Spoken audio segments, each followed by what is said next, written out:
आग लगी है सीने में, शोणित में त्वरित रवानी है। धड़कन कहते हैं जिंदा हूँ, अंतर मन पृथक कहानी है। मन की व्यथा खड़ी सम्मुख, कहती मेहनत नादानी है। लेकिन संघर्ष को किस्मत से जाने क्यों शर्त लगानी है। चुभते ताने अब शब्दों से उम्मीदों की लाज बचानी है। मुस्कान से मन के जख्म छुपा, दर्पण से शर्त निभानी है। लक्ष्य अधिक अब दूर नहीं, बस एक छलांग लगानी है। आप ही स्वयं को प्रेरित कर जीवन की जंग जितानी है, जीवन की जंग जितानी है। नमस्कार मित्रों, जय हिंद, वंदे मातरम। मैं हूं चंद्रवर्धन और टीसीएस एडुकेयर में आपका हार्दिक अभिनंदन है। जैसा कि मैंने बोला था, आज से लूसेंट का क्लास हम लोग शुरू करने वाले हैं। ये लूसेंट का जीके होगा, ठीक है। और आज हम लोग पढ़ेंगे मॉडर्न हिस्ट्री ऑफ इंडिया, जो कि पहला क्लास होगा। तो वीडियो शुरू करने से पहले बस एक गुजारिश है कि जरूर से जरूर वीडियो को लाइक कर दीजिएगा, शेयर जरूर करिएगा और सब्सक्राइब कर लीजिएगा यदि चैनल पर नए हैं, तथा बेल आइकन दबा दीजिएगा ताकि आपको आने वाले सारे वीडियोज का नोटिफिकेशन टाइम पर मिलता रहे। तो आइए चलते हैं हमारे मॉडर्न हिस्ट्री के पहले लेक्चर पर। तो यहाँ पर आप देख सकते हैं, ये 36 नंबर पेज है। यहाँ पर आप नीचे में आ जाइएगा राइट साइड में, तो यहाँ पर आपका आधुनिक भारतीय इतिहास आपको मिल जाएगा, जिसमें 39 नंबर पॉइंट है। और इसका जो पहला पॉइंट है वो है उत्तरकालीन मुगल सम्राट, ठीक है। तो इसमें सबसे पहला पॉइंट जो है, ये इंपॉर्टेंट पॉइंट है। उत्तराधिकार युद्ध में गुरु गोविंद सिंह जी ने बहादुर शाह का साथ दिया था, ठीक है, बहादुर शाह जफर, ठीक है। उसके बाद यहाँ पर आपका एक लिस्ट दिया हुआ है, इसमें से कुछ पॉइंट्स इंपॉर्टेंट है। जैसे अवध की स्थापना किसने की थी, तो सआदत खान ने की थी, यह इंपॉर्टेंट है। हैदराबाद की स्थापना किसने की थी, तो चिनकिलिज खां, या फिर इसको निजामुल मुल्क भी कहा जाता है, या आसफ शाह भी कहा जाता है, ठीक है। तो यह भी इंपॉर्टेंट है। इसके अलावा बंगाल का याद रखिएगा, मुर्शिद कुली खां, इतना ही इंपॉर्टेंट है इसमें। और एक आप कर्नाटक भी याद रख सकते हैं, सादुतुल्लाह खां। बाकी सब इंपॉर्टेंट नहीं है, बाकी दो ही तो बचते हैं। यदि आप याद करना चाहें तो आप याद कर सकते हैं, ठीक है। जिसमें आपका रुहेलखंड हो गया, वीर दाऊद एवं अली मोहम्मद खां, और भरतपुर हो गया, चूड़ामन एवं बदन सिंह, ठीक है। तो ये जो है 4-5 पॉइंट इसमें इंपॉर्टेंट है, जो कि आपको परीक्षा में पूछे जा सकते हैं या पहले पूछे गए, ठीक है। आगे देख लेते हैं। मुगल सम्राट मोहम्मद शाह ने सआदत खां को बुरहानुल मुल्क की उपाधि दी थी, ठीक है। तो ये पॉइंट इंपॉर्टेंट है कि मुगल सम्राट मोहम्मद शाह ने सआदत खां को बुरहानुल मुल्क की उपाधि दी थी। तो ये याद टिक लगा लीजिएगा, याद रखिएगा। और सआदत खां का असली नाम मीर मोहम्मद अमीन था, यह याद रखिएगा। वैसे इंपॉर्टेंट नहीं, एग्जाम में नहीं पूछेगा, ठीक है।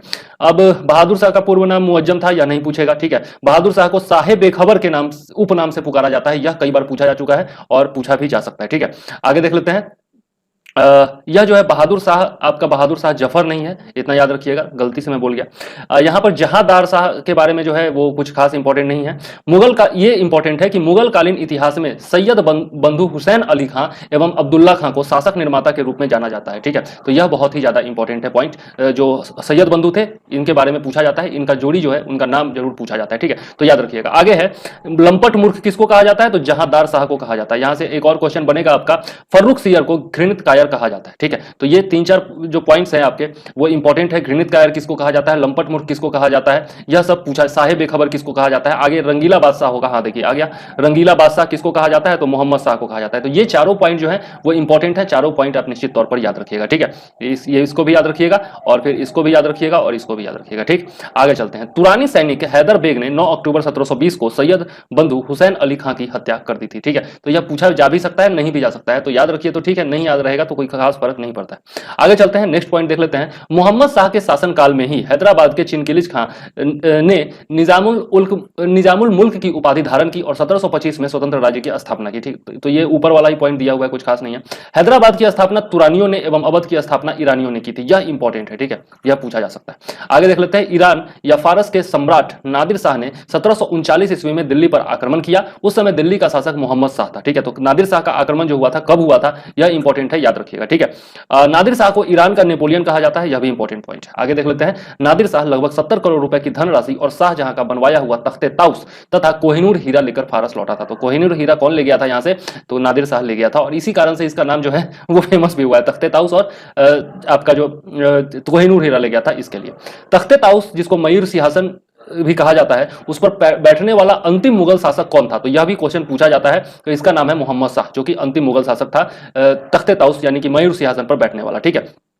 अंग्रेजों ने दिल्ली पर कब्जा कर लिया था, ठीक है, शाह आलम द्वितीय के समय में। शाह आलम द्वितीय यानी कि अली गौहर के शासनकाल में 1803 ईस्वी में अंग्रेजों ने दिल्ली पर कब्जा कर लिया था, ठीक है। तो यह भी इंपॉर्टेंट पॉइंट है, याद रखने लायक।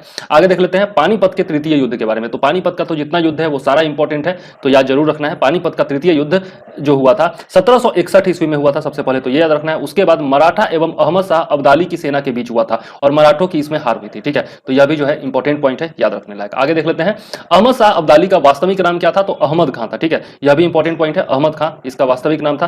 और इसने 8 बार भारत पर आक्रमण किया था। तो नाम याद रखिए या ना रखिए, 8 बार आक्रमण किया था अहमद शाह अब्दाली ने, यह इंपॉर्टेंट है, ठीक है। और इसके बारे में यदि मेंस में भी क्वेश्चन पूछा जाता है तो ये पॉइंट याद रखने लायक है, ठीक है। आगे देख लेते हैं गुलाम कादिर खां 1804 शाह आलम द्वितीय की हत्या करवा दी, ये जरूरी नहीं है। बहादुर शाह द्वितीय अंतिम मुगल सम्राट था, यह जरूर पूछा जा सकता है। बहादुर शाह द्वितीय यानी कि बहादुर शाह जफर जो था वह अंतिम मुगल सम्राट था, ठीक है, याद जरूर रखिएगा। और इसी ने चूंकि 1857 की क्रांति में नेतृत्व संभाला था, इसलिए यह और ज्यादा इंपॉर्टेंट हो जाता है, ठीक है।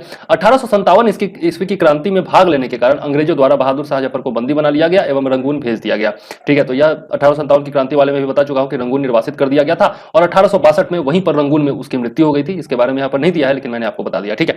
आगे देख लेते हैं लाल किला स्थित हीरा महल बहादुर शाह जफर ने बनवाया था, ठीक है। तो यह पूछा जा सकता है, ठीक है, यह हो सकता है पूछा भी गया हो पहले, इंपॉर्टेंट है।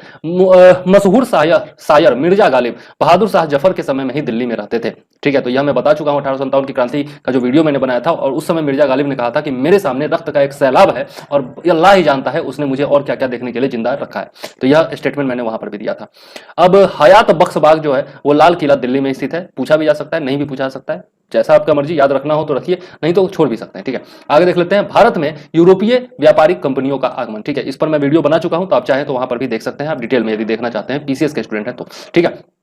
17 मई 1498 ईस्वी को वास्को डिगामा ने भारत के पश्चिमी तट स्थित कालीकट बंदरगाह पहुंचकर भारत एवं यूरोप के बीच नए समुद्री मार्ग की खोज की थी। इस यात्रा में वास्को डिगामा को भारतीय व्यापारी अब्दुल मजीद ने सहयोग किया था। यह सारा लाइन इंपॉर्टेंट है, इसमें 3 क्वेश्चन बन रहे हैं। पहला कि वास्को डिगामा कब भारत पहुंचा था, 1498 ईस्वी में, कहां पहुंचा था, कालीकट में, ठीक है। और किसने उसका सहयोग किया था, तो अब्दुल मजीद ने, ठीक है। और उस समय कालीकट का राजा कौन था, तो आपका जमूरीन राजा था। यह इसमें शायद नहीं दिया है, लेकिन मैं आपको बता रहा हूं, ठीक है। 1505 ईस्वी में फ्रांसिस्को दी अल्मीडा भारत का प्रथम पुर्तगाली वायसराय बनकर के आया था, ठीक है। तो यह भी इंपॉर्टेंट है, पूछा जा चुका है, ठीक है। और इसके बाद जो है अल्फांसो द अल्बुकर्क 1509 ईस्वी में भारत में पुर्तगालियों का वायसराय बना। इसने 1510 ईस्वी में बीजापुर एवं यूसुफ आदिल शाह से गोवा को जीत लिया था। तो 1509 में यह आया था और 1510 में यूसुफ आदिल शाही से गोवा जीत लिया, और बीजापुर जो है बीजापुर के यूसुफ आदिल शाही से गोवा को जीत लिया था 1510 ईस्वी में, ठीक है। और इस पर जो है बहुत आजादी के बाद तक इसका कब्जा रहा था, 1961 में यह आजाद हुआ था गोवा, ठीक है, पुर्तगालियों से। तो यह इंपॉर्टेंट पॉइंट है। पुर्तगालियों ने अपनी पहली व्यापारी कोठी कोचीन में खोली थी, यह भी इंपॉर्टेंट पॉइंट है, तो याद रखिएगा कि पुर्तगालियों ने अपनी पहली व्यापारी कोठी कोचीन में खोली थी।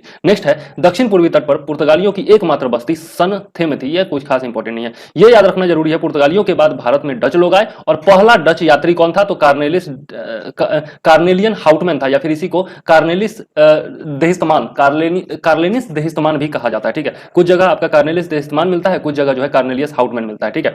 तो यह याद रखिएगा कि पहला डच यात्री कौन था, ठीक है, यह इंपॉर्टेंट है। आगे देख लेते हैं डचों ने भारत में अपनी पहली जो व्यापारी कोठी थी वह कहां खोली थी, तो आपका मसूलीपट्टनम में खोली थी 1605 ईस्वी में। यह पूछा जाता है कि किसने अपनी पहली फैक्ट्री कब खोली, कहां खोली, तो यह जो है इंपॉर्टेंट है। और बगल में आपका जो चार्ट है यह भी इंपॉर्टेंट है कि पुर्तगाली ईस्ट इंडिया कंपनी 1498 ईस्वी में, अंग्रेजी ईस्ट इंडिया कंपनी 1600 ईस्वी में, डच ईस्ट इंडिया कंपनी 1602 ईस्वी में, डेनिश ईस्ट इंडिया कंपनी 1616 ईस्वी में, फ्रांसीसी ईस्ट इंडिया कंपनी 1664 में और स्वीडिश ईस्ट इंडिया कंपनी 1731 में, ठीक है। नेक्स्ट है पुलिकट में स्थापित हुई, जहां उन्होंने दूसरी व्यापारी कोठी जो थी डचों की, वह पुलिकट में स्थापित हुई, यह कुछ खास इंपॉर्टेंट नहीं है। ये इंपॉर्टेंट है कि डचों ने अपने स्वर्ण सिक्के पैगोडा को ढाला और पुलिकट को ही समस्त गतिविधियों का केंद्र बनाया। तो ये पैगोडा को ढाला था, यह इंपॉर्टेंट है, यह पूछा जा चुका है, ठीक है। आगे देख लेते हैं नेक्स्ट जो हमारा पॉइंट है, तो डचों ने भारत में प्रथम बार औद्योगिक वेतन भोगी रखे थे, ठीक है। यह भी जो है इंपॉर्टेंट है कि डचों ने ही प्रथम बार औद्योगिक वेतन भोगी रखे थे भारत में। डचों का भारत में अंतिम रूप से पतन जो हुआ था बेदरा के युद्ध में 1759 ईस्वी में हुआ था। अंग्रेजों एवं डचों के मध्य यह युद्ध हुआ था, ठीक है। तो यह जो है बहुत ही इंपॉर्टेंट है, यह पूछा जा चुका है कि बेदरा का युद्ध कब हुआ था, ठीक है, और डचों का पतन कैसे हुआ था, यह सब पूछा जा चुका है, ठीक है। 31 दिसंबर 1600 को इंग्लैंड की रानी एलिजाबेथ प्रथम ने ईस्ट इंडिया कंपनी को अधिकार पत्र प्रदान किया, तो यह भी जो है पूछा जा चुका है, अक्षर सह पूछा जा चुका है। वैसे मुझे याद था इसलिए मैंने टिक नहीं लगाया हुआ है। नेक्स्ट है, प्रारंभ में ईस्ट इंडिया कंपनी में 217 साझेदार थे और पहला गवर्नर जो था वो टॉमस स्मिथ था। तो पहला गवर्नर याद रखिएगा टॉमस स्मिथ, 217 साझेदार थे, या कुछ खास इंपॉर्टेंट नहीं है। नेक्स्ट, मुगल दरबार में जाने वाला प्रथम अंग्रेज कौन था? तो कैप्टन हॉकिंस था, जो कि इंपॉर्टेंट है। और यह जो है जेम्स प्रथम के राजदूत के रूप में अप्रैल 1609 ईस्वी में जहांगीर के दरबार में गया था। ठीक है, और बहुत ही इंपॉर्टेंट पॉइंट है ये, ठीक है, याद रखिएगा। आगे देख लेते हैं, भारत आने वाला पहला अंग्रेजी जहाज कौन था? तो रेड ड्रैगन था। ठीक है, यह बहुत ही इंपॉर्टेंट है, याद रखिएगा। आगे देख लेते हैं, 1611 ईस्वी में 1611 ईस्वी में दक्षिण पूर्वी समुद्र तट पर सर्वप्रथम अंग्रेजों ने मसूलीपट्टनम में व्यापारिक कोठी की स्थापना की थी। यह तो VVI है, इसको तो भूलना ही नहीं है। ठीक है, याद रखिएगा, 1611 अंग्रेजों ने मसूलीपट्टनम में व्यापारिक कोठी की स्थापना की थी सबसे पहले। आगे देख लेते हैं, जहांगीर ने 1613 ईस्वी में एक फरमान जारी करके अंग्रेजों को सूरत में थॉमस एडवर्ड्स के अधीन व्यापारिक कोठी खोलने की इजाजत दी थी। ठीक है, तो जहांगीर ने फरमान जारी कर इजाजत दी थी, इतना याद रखिएगा, 1613 ईस्वी में। ठीक है, आगे देख लेते हैं, पूर्वी तट पर अंग्रेजों ने अपना प्रथम व्यापारिक कोठी मसूलीपट्टनम में 1611 ईस्वी में खोला था, जबकि पश्चिमी तट पर सूरत में 1613 ईस्वी में। तो यह भी सूरत वाला भी जो है 1613 ईस्वी बहुत ही ज्यादा इंपॉर्टेंट है। ठीक है, पहली बार सूरत में 1608 ईस्वी में व्यापारिक कोठी स्थापित करने का प्रयास किया गया था। मतलब 1608 में पहले प्रयास किया गया था सूरत में ही खोलने का, लेकिन खुल कहां गया? पहले मसूलीपट्टनम में खुल गया, यह इंपॉर्टेंट है। ठीक है, और सूरत में बाद में खुला था 2 साल के बाद। ठीक है, तो 1613 ईस्वी में।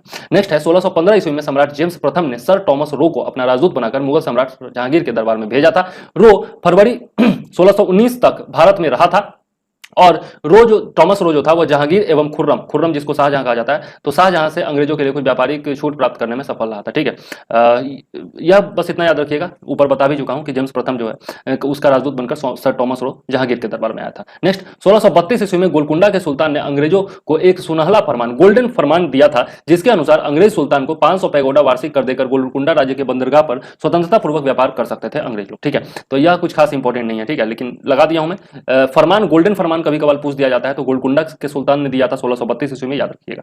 नेक्स्ट है, 1639 ईस्वी में अंग्रेज फ्रांसिस डे ने चंद्रगिरी के राजा से मद्रास पट्टे पर लिया और वहीं पर किलाबंद कोठी का निर्माण किया। इस कोठी का नाम फोर्ट सेंट जॉर्ज पड़ा। ठीक है, और यही फोर्ट सेंट जॉर्ज कालांतर में कोरोमंडल तट पर अंग्रेजी मुख्यालय बना था। ठीक है, तो याद रखिएगा फोर्ट सेंट जॉर्ज की स्थापना।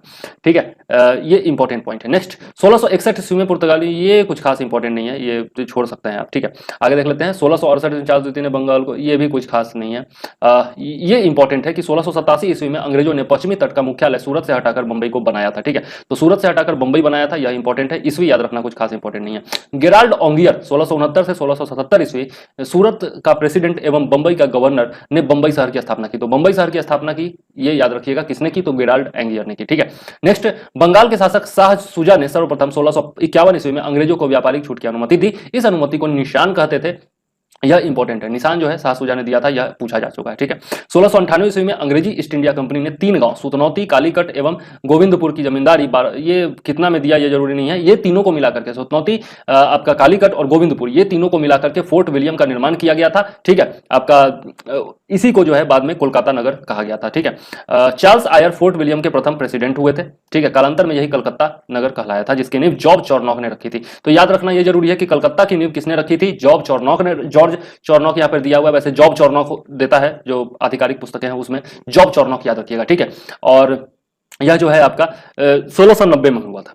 ठीक है, 1698 यहाँ पर दिया हुआ है, मेरे हिसाब से तो ये गलत है, 1690 होना चाहिए, बाकी देखना पड़ेगा। ठीक है, तो सुतनौती, कालीकट एवं गोविंदपुर जो है ये तीनों मिलाकर के कलकत्ता स्थापित हुआ था। किसने किया था? जॉब चॉर्नॉक ने किया था, इतना केवल याद रखना। ठीक है, भारत में फ्रांसीसियों की प्रथम कोठी फ्रैंको कैरो के द्वारा सूरत में 1668 ईस्वी में स्थापना की गई थी। ठीक है, तो यह इंपॉर्टेंट पॉइंट है, याद रखिएगा, फ्रांसीसियों की प्रथम फैक्ट्री। ठीक, आगे देख लेते हैं, 1674 ईस्वी में फ्रांसीसी कंपनी के निदेशक फ्रैंकिस मार्टिन ने वाली कोंडापुर के सूबेदार शेर खान लोदी से पुदुचेरी नामक एक गांव प्राप्त किया, जो कालांतर में पांडिचेरी के नाम से जाना गया। ठीक है, तो फ्रैंकिस मार्टिन को मिला था ये शेर खान लोदी से पुदुचेरी। ठीक है, यह याद रखिएगा। ठीक है, याद रखिएगा। नेक्स्ट, प्रथम कर्नाटक युद्ध, तो यह तो कर्नाटक का तो तीनों युद्ध इंपॉर्टेंट है। तो प्रथम कर्नाटक युद्ध 1746 से लेकर 48 ईस्वी में ऑस्ट्रिया के उत्तराधिकार युद्ध से प्रभावित था। ठीक है, ऑस्ट्रिया जो कि यूरोप का शहर है, वहां पर युद्ध हो रहा था। ठीक है, 1748 ईस्वी में हुई ए ला सापल की संधि के द्वारा ऑस्ट्रिया का उत्तराधिकार युद्ध समाप्त हो गया और इसी संधि के तहत प्रथम कर्नाटक युद्ध भी समाप्त हुआ। इसके बारे में मैं डिटेल से बताया हूं अपने वीडियो में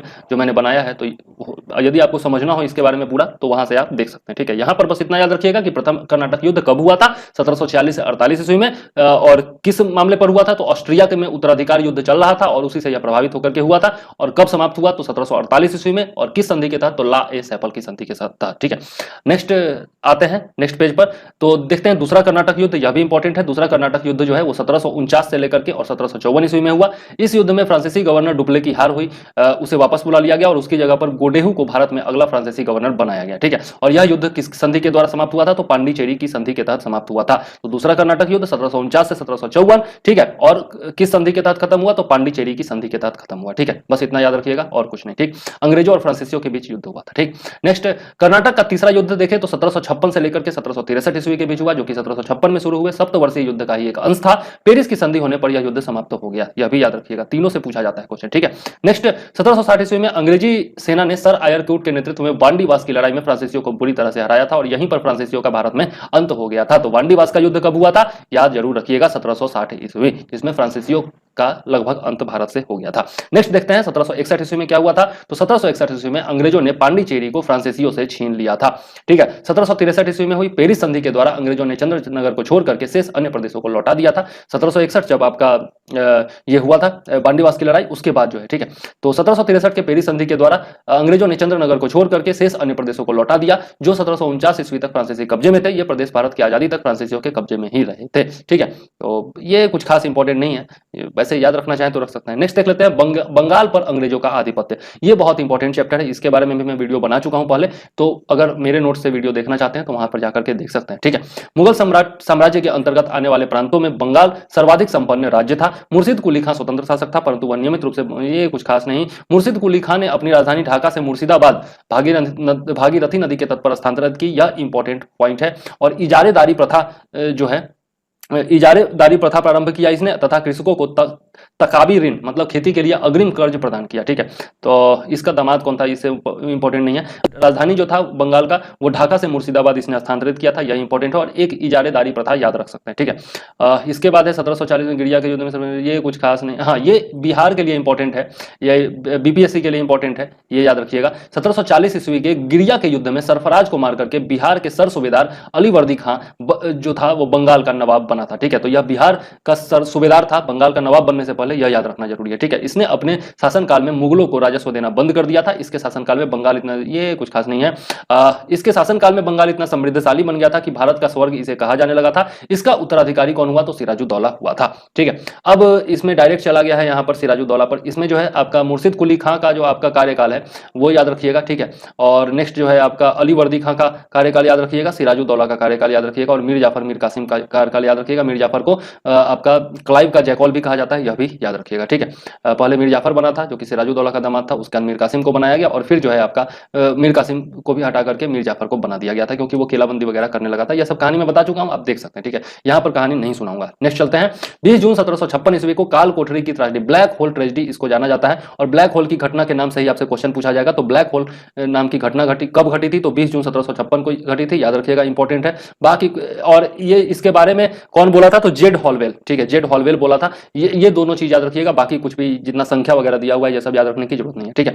यहाँ पर प्लासी का युद्ध इंपॉर्टेंट है कि प्लासी का युद्ध 23 जून 1757 ईस्वी को अंग्रेजों के सेनापति रॉबर्ट क्लाइव एवं बंगाल के नवाब सिराजुद्दौला के बीच में हुआ था। इसमें नवाब अपने सेनापति मीर जाफर की धोखाधड़ी के कारण पराजित हुआ था। तो किसकी धोखाधड़ी किसकी नहीं, ये सब याद रखना नहीं है, केवल इतना याद रखना है प्लासी का युद्ध कब हुआ था। तो डेट सहित याद रखिएगा, खास करके बिहार वाले, 23 जून 1757 ईस्वी को हुआ था प्लासी का युद्ध। और यह किसके किसके बीच हुआ, तो आपका रॉबर्ट क्लाइव यानी कि अंग्रेजों और बंगाल के नवाब सिराजुद्दौला के बीच में हुआ था, ठीक है।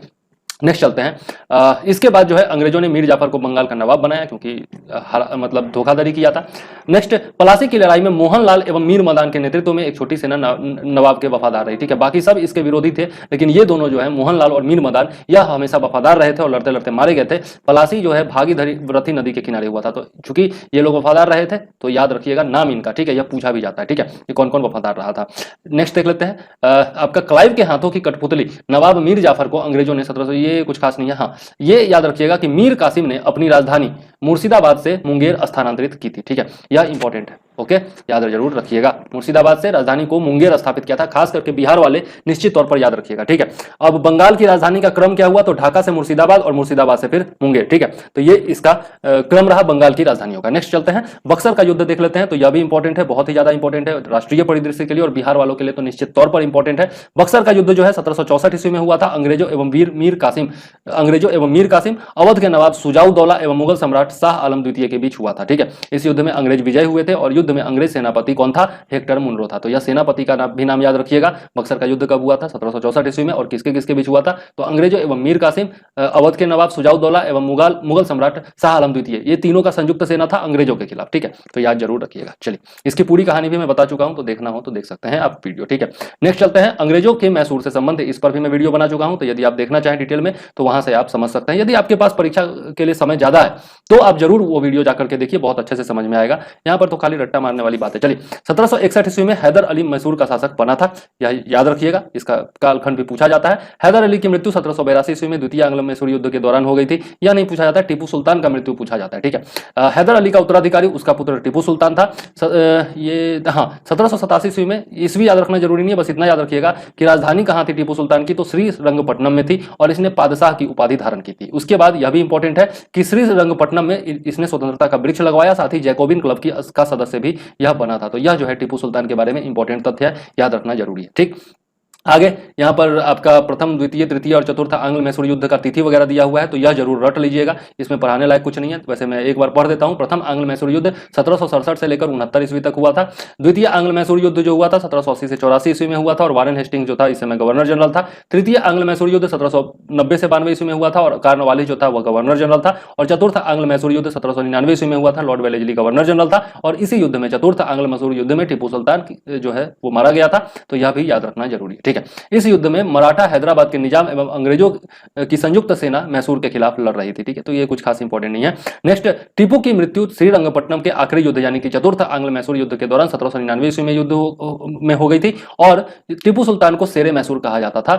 यह इंपॉर्टेंट है। और यह भी इंपॉर्टेंट है कि टीपू सुल्तान के राजसी झंडे पर शेर की तस्वीर होती थी। तो यह भी जो है इंपॉर्टेंट पॉइंट है, टीपू सुल्तान के बारे में याद रखिएगा। ठीक है, नेक्स्ट 1760 ईस्वी में बांडीवास का युद्ध हुआ, जिसमें अंग्रेजों ने सर आयोरकुट के नेतृत्व में लाली के नेतृत्व वाली फ्रांसीसी सेना को पराजित किया था। ठीक है, तो जब युद्ध हुआ था बांडीवास का, तो किसका किसका नेतृत्व किधर से था यह याद रखिएगा। अंग्रेजों की तरफ से सर आयरकुट का नेतृत्व था, और फ्रांसीसियों की तरफ से लाली का नेतृत्व था। ठीक है, तो यह दोनों भी इंपॉर्टेंट है। अब यह भी इंपॉर्टेंट है कि प्रथम आंग्ल मैसूर युद्ध हुआ था वह मद्रास की संधि के साथ समाप्त हुआ था 1769 में। द्वितीय आंग्ल मैसूर युद्ध जो था वो मैंगलोर की संधि के साथ समाप्त हुआ था 1784 में। तृतीय आंग्ल मैसूर युद्ध जो था वो श्रीरंगपट्टनम की संधि के साथ समाप्त हुआ था 1792 ईस्वी में। तो यह जो है रट्टा मार लीजिएगा, एकदम याद रख लीजिएगा, एक भी नहीं भूलिएगा। ठीक है, बराबर क्वेश्चन पूछा जाता है। नेक्स्ट चलते हैं सिख एवं अंग्रेज के बारे में देख लेते हैं। तो सिख संप्रदाय की स्थापना का श्रेय किसको जाता है? गुरु नानक देव जी को जाता है। ये आप लोग जानते भी होंगे, तो याद रहना मेरे हिसाब से याद हुई होगा।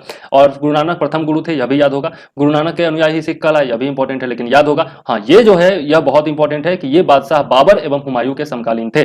तो इसमें कौन सा गुरु किसके समकालीन थे? यह आपके गुरु नानक जो थे वो बाबर एवं हुमायूं के समकालीन थे, यह याद रखना जरूरी है। ठीक है, अब सन 1469 ईस्वी में कार्तिक पूर्णिमा को गुरु नानक को आध्यात्मिक पुनर्जीवन का आभास हुआ था। तो इसीलिए जो है आपका गुरु पूर्णिमा मनाया भी जाता है। ठीक है, याद रखिएगा। गुरु नानक ने गुरु का लंगर नामक निःशुल्क सहभागी भोजनालय स्थापित किया था, जो कि आज भी चलता है। लंगर हर आपका गुरुद्वारा में चलता है, तो याद रखिएगा। लंगर की व्यवस्था स्थापित मतलब शुरुआत किसने की थी? तो गुरु नानक जी ने की थी, गुरु नानक देव ने। इसके बाद गुरु नानक ने अनेकों स्थान पर संगत यानी कि धर्मशाला और पंगत यानी कि लंगर स्थापित करवाए थे। ठीक है, ये इंपॉर्टेंट है। आगे देख लेते हैं, गुरु नानक की मृत्यु कहाँ हुई थी? तो करतारपुर कॉरिडोर, जो कि बहुत चर्चा में रहा है लगभग साल भर पहले तक। ठीक है, तो 1538 ईस्वी में करतारपुर में हो गई थी इनकी मृत्यु, गुरु नानक देव जी की। तो याद रखना जरूरी है, पूछा भी जा चुका है। ये भी याद रखना जरूरी है। गुरु अंगद सिखों के दूसरे गुरु थे, इनका प्रारंभिक नाम लहना था, यह भी पूछा जा चुका है। और इन्होंने लंगर व्यवस्था को अस्थायी बना दिया था, जो कि आज तक चलता आ रहा है। तो ये भी इंपॉर्टेंट है गुरु अंगद देव के बारे में। ठीक है, और यह भी इंपॉर्टेंट है कि गुरुमुखी लिपि का आरंभ जो था वो भी गुरु अंगद ने किया था। ठीक है, फिर तीसरे गुरु आए आपके अमरदास जी। कालखंड याद रखना उतना इंपॉर्टेंट नहीं है, गुरु नानक देव का याद रखिएगा। ठीक है, और बाद में जिनका याद रखना जरूरी होगा वो मैं बता दूंगा। ठीक है, अब इसमें और क्या इंपॉर्टेंट है? तो अकबर ने गुरु अमरदास से गोविंदवाल जाकर भेंट की, और गुरुपुत्री बीबी भानी को कई गांव दान में दिए थे। ठीक है, तो यह अकबर के शान में लिखा जाता है। वैसे सच्चाई क्या है ये कुछ खास पता नहीं है, लेकिन याद जरूर रखिएगा। नेक्स्ट देख लेते हैं, अमरदास ने 22 गद्दियों की स्थापना की और प्रत्येक पर एक महंत की नियुक्ति की। नहीं पूछा नहीं जाता है। यहाँ पर बीबी के पति रामदास, बीबी भानी जो थी उनके पति रामदास सिखों के चौथे गुरु हुए। ठीक है, और गुरु रामदास, ये बहुत इंपॉर्टेंट है कि गुरु रामदास ने जो भूमि मिली थी बीबी भानी को, मतलब अपनी पत्नी को जो भूमि मिली थी उनको, उसी भूमि पर उन्होंने अमृतसर नामक जलाशय खुदवाया था और अमृतसर नगर की स्थापना की थी। तो अमृतसर नगर की स्थापना किसने की थी? तो सिखों के चौथे गुरु गुरु रामदास ने की थी। यह इंपॉर्टेंट पॉइंट है, याद रखिएगा। ठीक है, और इन्होंने जो है अपने तीसरे पुत्र गुरु अर्जुन को गुरु अर्जुन को गुरु का पद सौंपा था और इस प्रकार गुरु के पद को इन्होंने पैतृक बना दिया था, यानी कि वंशानुगत बना दिया था। तो यह भी इंपॉर्टेंट है कि गुरु के पद को वंशानुगत किसने बना दिया था, तो रामदास ने बना दिया था। ठीक है, चलिए अब नेक्स्ट देख लेते हैं गुरु अर्जुन के बारे में। ठीक है, गुरु अर्जुन जो थे वो सिखों के 5वें गुरु हुए। इन्होंने सिखों के धार्मिक ग्रंथ आदि ग्रंथ की रचना की थी। ठीक है, तो यह इंपॉर्टेंट है, आदि ग्रंथ की रचना किसने की थी, तो 5वें गुरु गुरु अर्जुन देव ने की थी। यह इंपॉर्टेंट है, याद रखिएगा। ठीक है, इसमें गुरु नानक की प्रेरणा ये कुछ खास नहीं है। नेक्स्ट, गुरु ग्रंथ साहिब यानी कि आदि ग्रंथ में सिख गुरुओं के साथ साथ कबीर, नामदेव और रैदास की रचनाओं को भी सम्मिलित किया गया है। तो यह जो है इंपॉर्टेंट पॉइंट है, याद जरूर रखिएगा। नेक्स्ट चलते हैं, गुरु अर्जुन ने अमृतसर जलाशय के मध्य में हरमंदर साहब का निर्माण करवाया था। तो हरमंदर साहब यदि पंजाब कोई जाता है तो वहां जरूर जाता है, तो याद जरूर रखिएगा। ठीक है, नेक्स्ट चलते हैं, राजकुमार खुसरो की सहायता करने के कारण जहांगीर ने 1606 ईस्वी में गुरु अर्जुन को मरवा दिया था। तो 2 गुरु थे ऐसे जिनकी हत्या मुगल शासकों ने करवाई थी, जिसमें पहले थे ये गुरु अर्जुन देव। ठीक है, और इनकी हत्या जो है जहांगीर ने करवाई थी 1606 ईस्वी में। यह पूछा जाता है, बार बार पूछा जाता है, तो याद जरूर रखिएगा। नेक्स्ट चलते हैं, सिखों के 6ठे गुरु हरगोविंद हुए, जिन्होंने सिखों को सैन्य संगठन का रूप दिया था। ठीक है, तथा अकाल तख्त या ईश्वर के सिंहासन का निर्माण करवाया था। तो यह भी पूछा जाता है। ठीक है, याद रखिएगा, इंपॉर्टेंट है। नेक्स्ट, ये कुछ खास नहीं, हाँ, अमृतसर की किलेबंदी इन्होंने करवाई थी, यह इंपॉर्टेंट पॉइंट है। ठीक है, 7वें गुरु कौन हुए, तो हर राय हुए। ठीक है, ये कुछ खास नहीं। सिखों के 8वें गुरु कौन थे, तो हरकिशन थे। ठीक है, इनकी मृत्यु चेचक से हो गई थी। तो यह अभी तक तो नहीं पूछा गया मेरे हिसाब से, लेकिन पूछा जा सकता है कि भैया चेचक से किनकी, कौन से सिख गुरु की मृत्यु हुई थी, तो हरकिशन की मृत्यु हुई थी। हरकिशन देव कहना चाहिए, केवल हरकिशन करके अपमान लगता है। ठीक है, तो यह जो है याद रखिएगा। सिखों के 9वें गुरु कौन हुए, तो गुरु तेग बहादुर हुए। ठीक है, और इनको जो है औरंगजेब ने मरवा दिया था। ठीक है, कहां, शीशगंज गुरुद्वारा के निकट मरवा दिया था। ठीक है, तो ये भी जो थे याद रखिएगा, गुरु अर्जुन देव और गुरु तेग बहादुर। गुरु अर्जुन देव को कौन मरवा दिया था, तो आपका जो है जहांगीर मरवा दिया था। और ये गुरु तेग बहादुर को किसने मरवा दिया, तो मरवा दिया औरंगजेब ने। ठीक है, तो यह दोनों याद रखने का जरूरी है। और क्यों मरवा दिया था, क्योंकि इस्लाम स्वीकार नहीं किया था उन्होंने। ठीक है, नेक्स्ट आगे देख लेते हैं, सिखों के 10वें एवं अंतिम गुरु कौन थे, तो गुरु गोविंद सिंह हुए थे।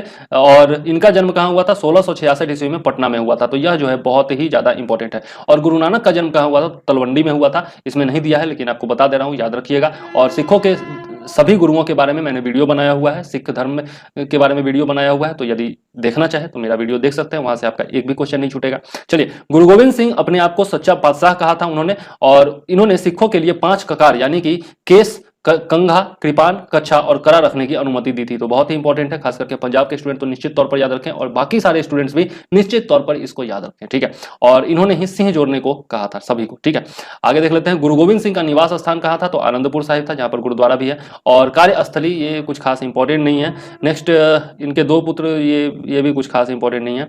आगे देख लेते हैं, 1699 ईस्वी में वैसाखी के दिन गुरु गोविंद सिंह ने खालसा पंथ की स्थापना की थी, यह बहुत इंपॉर्टेंट है। और पाहुल प्रणाली की शुरुआत भी गुरु गोविंद सिंह जी ने की थी, बहुत ही इंपॉर्टेंट। ठीक है, तो ये जो है पाहुल प्रणाली क्या होती है, यह भी मैंने वीडियो में बताया था, तो आप वहां जाकर के देख सकते हैं, यहां पर मैं नहीं बताऊंगा। ठीक है, क्योंकि बड़ा लंबा वीडियो हो जाएगा। नेक्स्ट, गुरु गोविंद सिंह ने सिखों के धार्मिक गुरु आदि ग्रंथ को वर्तमान स्वरूप दिया और कहा कि अब गुरुवाणी ही सिख संप्रदाय में गुरु का कार्य करेगी। ठीक है, तो अंतिम गुरु कौन थे, तो गुरु गोविंद सिंह थे। ठीक है, नेक्स्ट चलते हैं, गुरु गोविंद सिंह की हत्या 1708 ईस्वी में नांदेड़ नामक स्थान पर गुल खान नामक पठान ने कर दी थी। यह इंपॉर्टेंट है, पूछा जा सकता है। ठीक है, बंदा बहादुर के बारे में अब देख लेते हैं, तो इनका जन्म 1670 ईस्वी में पुंछ जिले के रजौली गांव में हुआ था। बचपन का नाम क्या था, तो लक्ष्मण दास था। इनके पिता जो थे उनका नाम था रामदेव भारद्वाज। ठीक है, याद रखिएगा, राजपूत थे ये। बंदा का ये कुछ खास नहीं। बंदा बहादुर का राजधानी क्या था, तो लोहगढ़ था, यह याद रखना जरूरी है। और इन्होंने जो है गुरु नानक एवं गुरु गोविंद सिंह के नाम से सिक्के चलवाए थे, तो यह भी इंपॉर्टेंट पॉइंट है। ठीक, नेक्स्ट चलते हैं, मुगल बादशाह फर्रुखसियर के आदेश पर 1716 ईस्वी में बंदा सिंह को मतलब बंदा बहादुर बंदा सिंह को गुरदासपुर नांगल नामक स्थान पर पकड़कर मौत के घाट उतार दिया गया था। तो फर्रुखसियर के आदेश पर बंदा बहादुर को मार दिया गया था। ठीक है, 1716 ईस्वी में, याद रखिएगा। नेक्स्ट चलते हैं, सहादरा कत्लगढ़ी के नाम से विख्यात है। सहादरा जो है वह कत्लगढ़ी के नाम से विख्यात है, जहां बंदा ने हजारों मुगल सैनिकों को मौत के घाट उतार दिया था। इतने बहादुर थे ये बंदा बहादुर, नाम में ही बहादुर लग गया, बंदा सिंह नाम था लेकिन नाम में ही बहादुर लग गया, इतने बहादुर थे ये। ठीक है, आगे दल खालसा को जस्सा सिंह आहलूवालिया के नेतृत्व में रखा गया, जिसके बाद 12 दलों में यह विभाजित कर दिया गया। इसे मिसल कहा जाता है। ठीक है, तो यह जो है ये याद रखिएगा। 1748 ईस्वी में नवाब कर्पूर सिंह की पहल पर सभी सिख टुकड़ियों को दल खालसा में विलय हो गया। ठीक है, क्योंकि बंदा बहादुर की मृत्यु के बाद सिख धर्म जो था वह छोटे छोटे टुकड़ों में बट गया था। ठीक है, सिख धर्म नहीं, मतलब जो सिख लोग थे वो बट गए थे। अब मिसल जो है वो अरबी भाषा का शब्द है जिसका अर्थ समान होता है। यह कुछ खास इंपॉर्टेंट नहीं है। रंजीत सिंह के बारे में ज्यादा जरूरी है। रंजीत सिंह का जन्म गुजरांवाला में 2 नवंबर 1780 ईस्वी को सुकर चकिया मिसल में हुआ था। यह जरूर याद रखिएगा, सुकर चकिया मिसल के थे रंजीत सिंह, यह इंपॉर्टेंट है। और इनके पिताजी जो थे वो महासिंह थे और इनके दादाजी जो थे वो चतर सिंह थे। 12 मिसलों में सुकर चकिया मिसल को प्रमुख स्थान दिलाया था इन्होंने। ठीक है, 1798-99 में रंजीत सिंह लाहौर के शासक बने थे और 25 अप्रैल 1809 ईस्वी को चार्ल्स मेटकॉफ और महाराजा रंजीत सिंह के बीच में अमृतसर की संधि हुई थी। यह भी आई है, यह जरूर रखिएगा। 1809 अमृतसर की संधि चार्ल्स मेटकॉफ और महाराजा रंजीत सिंह के बीच। नेक्स्ट, रंजीत सिंह का राज्य 4 सूबों में बटा हुआ था। यह कुछ खास इंपॉर्टेंट नहीं है, सीधे चलते हैं यहाँ पर। 7 जून 1839 ईस्वी को रंजीत सिंह की मृत्यु हो गई थी। ठीक है, महाराजा रंजीत सिंह की। नेक्स्ट, प्रथम आंग्ल सिख युद्ध कब हुआ था? तो 1845-46 में हुआ था। एवं द्वितीय आंग्ल सिख युद्ध कब हुआ था? 1849 ईस्वी में हुआ था। VBI है, याद रखना है। ठीक है, चलिए अब अंग्रेजों एवं सिखों के मध्य कौन कौन सी संधि हुई थी? तो लाहौर की संधि हुई थी 9 मार्च 1846 ईस्वी को और भैरोवाल की संधि हुई थी 22 दिसंबर 1846 ईस्वी को। दोनों का जो है आप वर्ष याद रखिए, दोनों का वर्ष एक ही है, 1846 ईस्वी। डेट याद रखना, कुछ खास इंपॉर्टेंट नहीं है। पंजाब के स्टूडेंट जरूर याद रखें। इस संधि के तहत राजा दिलीप सिंह ने, ये कुछ खास नहीं है, ये सब कुछ खास नहीं है। ठीक है, ये सब कहानी बताया हुआ है तो इससे क्वेश्चन पूछा नहीं जाएगा पीटी में। ठीक है, आगे देख लेते हैं। लॉर्ड डलहौजी को 29 मार्च 1849 की घोषणा के द्वारा संपूर्ण पंजाब का विलय अंग्रेजी राज्य में कर लिया था। यह इंपॉर्टेंट है। ठीक है, कि पंजाब का विलय जो है वह अंग्रेजी राज्य में किसने किया था? तो लॉर्ड डलहौजी ने किया था। कब किया था? 1849 ईस्वी में किया था। महाराजा दलीप सिंह को, ये कुछ खास नहीं, पेंशन दिया गया था, उसी के बारे में है। हाँ, ये इंपॉर्टेंट है कि कोहिनूर हीरा जो है वह आपका लास्ट में दिलीप सिंह के पास था, महाराजा दिलीप सिंह के पास था और यहां से अंग्रेजों ने भेज दिया था महारानी विक्टोरिया के, जो कि उनके ताज में लगा हुआ है। ठीक है, तो यह जो है इंपॉर्टेंट। नेक्स्ट देखते हैं, कंपनी के अधीन जो गवर्नर जनरल थे उनके बारे में हम लोग देखेंगे। तो इस पर भी मैं वीडियो बना चुका हूं, अगर आप देखना चाहें तो देख सकते हैं। हर एक गवर्नर जनरल और वायसराय के बारे में 2 वीडियो में मैंने सब कुछ समझाया है। ठीक है, चलते हैं रॉबर्ट क्लाइव देख लेते हैं। 1757 से 60 ईस्वी एवं पुनः 1765 से 67 ईस्वी। ठीक है, इसने बंगाल में द्वैत शासन की व्यवस्था की थी। बहुत ही इंपॉर्टेंट है, याद जरूर रखिएगा। ठीक है, द्वैत शासन की व्यवस्था इसने की थी और समाप्त किसने किया था? तो नेक्स्ट जो गवर्नर जनरल था वारेन हेस्टिंग्स, उसने समाप्त किया था। ठीक है, चलते हैं। इसके तहत राजस्व वसूलने, सैनिक संरक्षण करने एवं विदेशी मामले कंपनी के अधीन थे, जबकि शासन चलाने की जिम्मेदारी नवाब के हाथों में थी। ठीक है, क्योंकि नवाब को कठपुतली बना करके वो शासन करना चाहते थे, उनको शासन का तजुर्बा नहीं था भारत में। ठीक है, और भारत के लोग ये बर्दाश्त नहीं करते कि बाहर के लोग आकर के हम पर शासन कर रहे हैं। ठीक है, और जनता विद्रोह कर सकती थी, इसलिए रॉबर्ट क्लाइव ने खुद शासन नहीं किया और रॉबर्ट क्लाइव ने जो है नवाब को ही शासन चलाने दिया, जबकि परोक्ष रूप से शासन वही चला रहा था। मतलब कठपुतली सरकार, जैसे मनमोहन सिंह जी चला रहे थे शासन और बाकी कांग्रेस आला कमान जो है वो रिमोट कंट्रोल से चला रही थी। इसने मुगल सम्राट शाह आलम द्वितीय को इलाहाबाद की द्वितीय संधि के द्वारा कंपनी के संरक्षण में ले लिया था, तो यह इंपॉर्टेंट है। ठीक है, नेक्स्ट, रॉबर्ट क्लाइव ने बंगाल के समस्त क्षेत्र के लिए 2 उपदीवान नियुक्त किए थे। बंगाल के लिए मोहम्मद रजा खां और बिहार के लिए राजा सिताब राय। यह बहुत ही इंपॉर्टेंट है, खास करके बिहार के लिए और बाकी तो पूरे देश के लिए, मतलब जो भी स्टूडेंट है सबके लिए। ठीक है, तो इंपॉर्टेंट है, बंगाल के लिए मोहम्मद रजा खां और बिहार के लिए राजा सिताब राय। इन दोनों को उप दीवानों की नियुक्ति किसने की थी? तो रॉबर्ट क्लाइव ने की थी। नेक्स्ट है, अन्य गवर्नर जो हुए वो बरेलास्ट हुआ, कार्टियर हुआ और वारेन हेस्टिंग्स हुआ। ठीक है, अब कंपनी के अंदर गवर्नर जनरल। ठीक है, तो क्या किया गया? 1773 में रेगुलेटिंग एक्ट आया था, इसके बारे में भी मैं वीडियो बना चुका हूं। जितने भी एक्ट थे ब्रिटिश काल में वो सारे जो है 1773 से लेकर के 1947 तक का मैं वीडियो बना चुका हूं, आप चाहे तो देख सकते हैं। 1773 के रेगुलेटिंग एक्ट के द्वारा जो है बंगाल के गवर्नर को अंग्रेजी क्षेत्रों का गवर्नर जनरल कहा जाने लगा और जो बाकी जो क्षेत्र थे आपका मद्रास एवं बंबई, उनके गवर्नर को इसके अधीन कर दिया गया था। किसके अधीन? तो आपका बंगाल के गवर्नर जनरल के अधीन कर दिया गया था। और प्रथम गवर्नर जनरल कौन बना था? तो वारेन हेस्टिंग्स हुआ था। यह इंपॉर्टेंट है, VBI है, याद रखिएगा। ठीक है, चलते हैं। ठीक है, तो इसमें और क्या क्या वारेन हेस्टिंग्स में क्या क्या इंपॉर्टेंट है? अब गवर्नर जनरल जब वारेन हेस्टिंग्स बन गया 1774 से लेकर के 1785 ईस्वी तक, तो इसके बारे में देख लेते हैं। इसने राजकीय कोषागार को मुर्शिदाबाद से हटाकर कलकत्ता लाया था, तो यह इंपॉर्टेंट पॉइंट है। इसके बाद इसमें क्या इंपॉर्टेंट पॉइंट है? 1772 ईस्वी में इसने प्रत्येक जिले में फौजदारी तथा दीवानी अदालतों की स्थापना की थी। ठीक है, यह भी इंपॉर्टेंट है। बाकी इसमें जो है कुछ खास इंपॉर्टेंट नहीं है यहाँ पर। नेक्स्ट चलते हैं, क्या इंपॉर्टेंट है? तो 1772 ईस्वी में कोर्ट ऑफ डायरेक्टर्स ने द्वैत प्रणाली को समाप्त करने तथा कंपनी को बंगाल, बिहार तथा उड़ीसा प्रांत की शासन व्यवस्था का उत्तरदायित्व संभालने का आदेश दिया था। तो द्वैध शासन समाप्त कब हुआ था? 1772 ईस्वी में, याद जरूर रखिएगा। ठीक है, आगे चलते हैं। नेक्स्ट पॉइंट क्या इंपॉर्टेंट है, ये सब कुछ खास नहीं है, सब बेकार है। इसने 1781 ईस्वी में कलकत्ता में मुस्लिम शिक्षा के विकास के लिए प्रथम मदरसा स्थापित किया था, यह इंपॉर्टेंट है। ठीक है, नेक्स्ट, इसी के समय में 1782 ईस्वी में जोनाथन डंकन ने बनारस में संस्कृत विद्यालय की स्थापना की, यह इंपॉर्टेंट है। जोनाथन डंकन का नाम याद रखिएगा। ठीक है, आगे गीता का अंग्रेजी अनुवादकार कौन था? तो विलियम विल्किंस था। ठीक है, यह भी याद रखिएगा। ठीक है, और इसको जो है हेस्टिंग्स ने आश्रय प्रदान किया था। ठीक, यह भी इंपॉर्टेंट है। इसी के समय में सर विलियम जोन्स ने 1784 ईस्वी में the Asiatic Society of Bengal की स्थापना की थी। तो यह पूछा जाता है कि एशियाटिक सोसाइटी ऑफ बंगाल की स्थापना किसने की थी? तो आप याद रखिएगा, सर विलियम जोन्स ने 1784 ईस्वी में की थी। ठीक है, चलिए नेक्स्ट चलते हैं।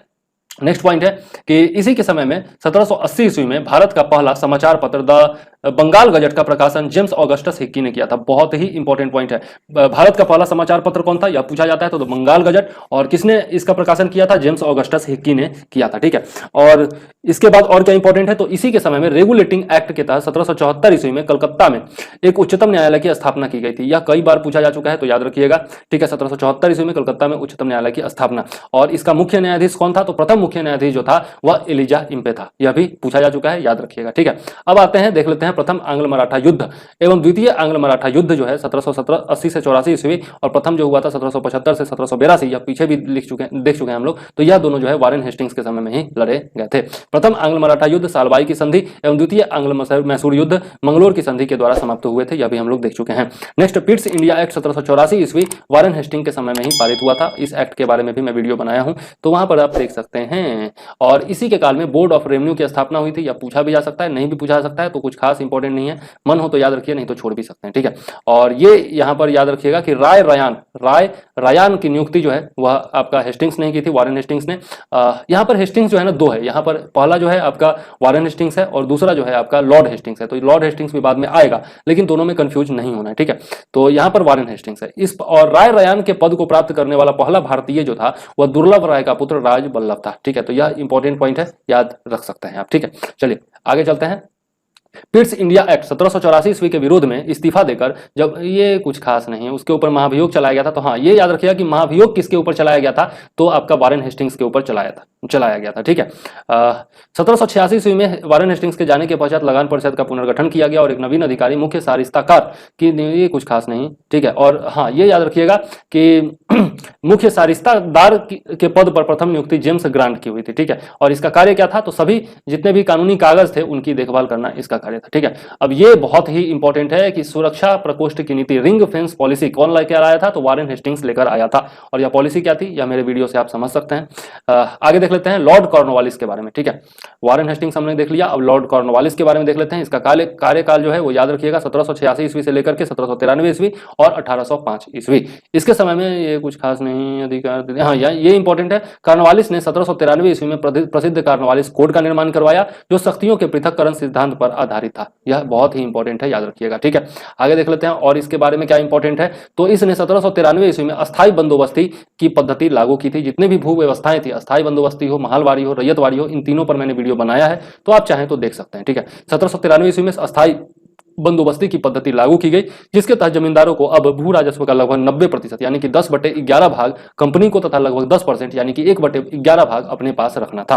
तो यह इंपॉर्टेंट है, याद जरूर रखिएगा। अस्थायी बंदोबस्ती की योजना मतलब किसके दिमाग की उपज थी, ऐसा पूछा जाता है, तो जॉन सोर। ठीक है, अस्थायी बंदोबस्ती जॉन सोर, ठीक है, इसके दिमाग की उपज थी। और लागू किसने करवाया था? तो आपका लॉर्ड कॉर्नवालिस ने करवाया था 1793 ईस्वी में, याद रखना है। ठीक है, चलिए आगे। सर जॉन सोर ने अहस्तक्षेप की नीति अपनाई थी, यह इंपॉर्टेंट है। ठीक है, आगे देख लेते हैं लॉर्ड वेलेस्ली के बारे में। तो लॉर्ड वेलेस्ली का जो कार्यकाल था वह आपका 1798 से लेकर 1805 ईस्वी में था, और इसने जो है सहायक संधि की शुरुआत की थी। यह बहुत ही इंपॉर्टेंट है। सहायक संधि की शुरुआत किसने की थी? तो लॉर्ड वेलेस्ली ने की थी। कई बार पूछा जा चुका है। सहायक संधि हो गया, डॉक्ट्राइन ऑफ लैप्स हो गया, राज्य अपहरण की नीति हो गया, यह सब याद रखना बहुत ही ज्यादा जरूरी है। तो यहाँ पर सहायक संधि की पद्धति जो है वह लॉर्ड वेलेस्ली ने शुरू की थी। और इसका भारत में सहायक संधि का प्रयोग वेलेस्ली से पहले किसने किया था? तो फ्रांसीसी गवर्नर डुप्ले ने किया था। यह इंपॉर्टेंट है, याद रखिएगा। ठीक है, डुप्ले के बाद कौन आया था? गुडहिल आया था, है ना, पहले भी बता चुका हूं। चलिए, सहायक संधि करने वाले कौन कौन से राज्य थे, यह भी बहुत ही इंपॉर्टेंट है। तो हैदराबाद जो था वो प्रथम था, यह कई बार पूछा जा चुका है। इसके बाद हैदराबाद 1798 ईस्वी, मैसूर जो था 1799 ईस्वी, तंजौर 1799 ईस्वी, अवध जो है 1801 ईस्वी, पेशवा जो है 1802 ईस्वी और बरार एवं भोसले जो है 803 ईस्वी, ठीक है। और सिंधिया जो है वो 1804 ईस्वी, ठीक है। 800 यहाँ पे बोल गया, 1800 होना चाहिए, ठीक है। अन्य सहायक संधि करने वाले राज्य जो थे वो जोधपुर है, जयपुर है, मच्छेड़ी है, बूंदी है, भरतपुर है, ये सब नाम याद रखने की जरूरत नहीं है। ये याद रखिएगा कि इंदौर के होलकरों ने सहायक संधि स्वीकार नहीं की थी। तो किसने स्वीकार नहीं की थी? इंदौर के होलकरों ने, याद जरूर रखिएगा। नेक्स्ट, टीपू सुल्तान चौथे आंग्ल मैसूर युद्ध में मारा गया, ये तो बता ही चुका हूं, तो क्या बार बार लिख रहा है, समझ में नहीं आ रहा। चलिए, अब फोर्ट विलियम कॉलेज की स्थापना जो है वो इसी के समय में हुआ था, 1800 ईस्वी में, यह याद रखिएगा। और यह जो है नागरिक सेवा में भर्ती किए गए युवकों को प्रशिक्षित करने के लिए, जैसे अभी आप मसूरी जाते हैं लबासना में, उसी तरह से वहां पर फोर्ट विलियम कॉलेज की स्थापना की गई थी। कहां पर? कलकत्ता में, ठीक है, 1800 ईस्वी में। आगे देख लेते हैं। 1806 में भारत भेजे जाने वाले प्रशासकीय अधिकारियों की शिक्षा और प्रशिक्षण के लिए इंग्लैंड में के हेलीबेरी में ईस्ट इंडिया कॉलेज खोला गया था, जहां नव युवक प्रशासकीय अधिकारियों को 2 वर्ष का प्रशिक्षण देने की व्यवस्था की गई थी। तो पहले इंग्लैंड भेजा जाता था, हेलीबेरी, ठीक है, यह याद रखिएगा। ओके, नेक्स्ट देखते हैं।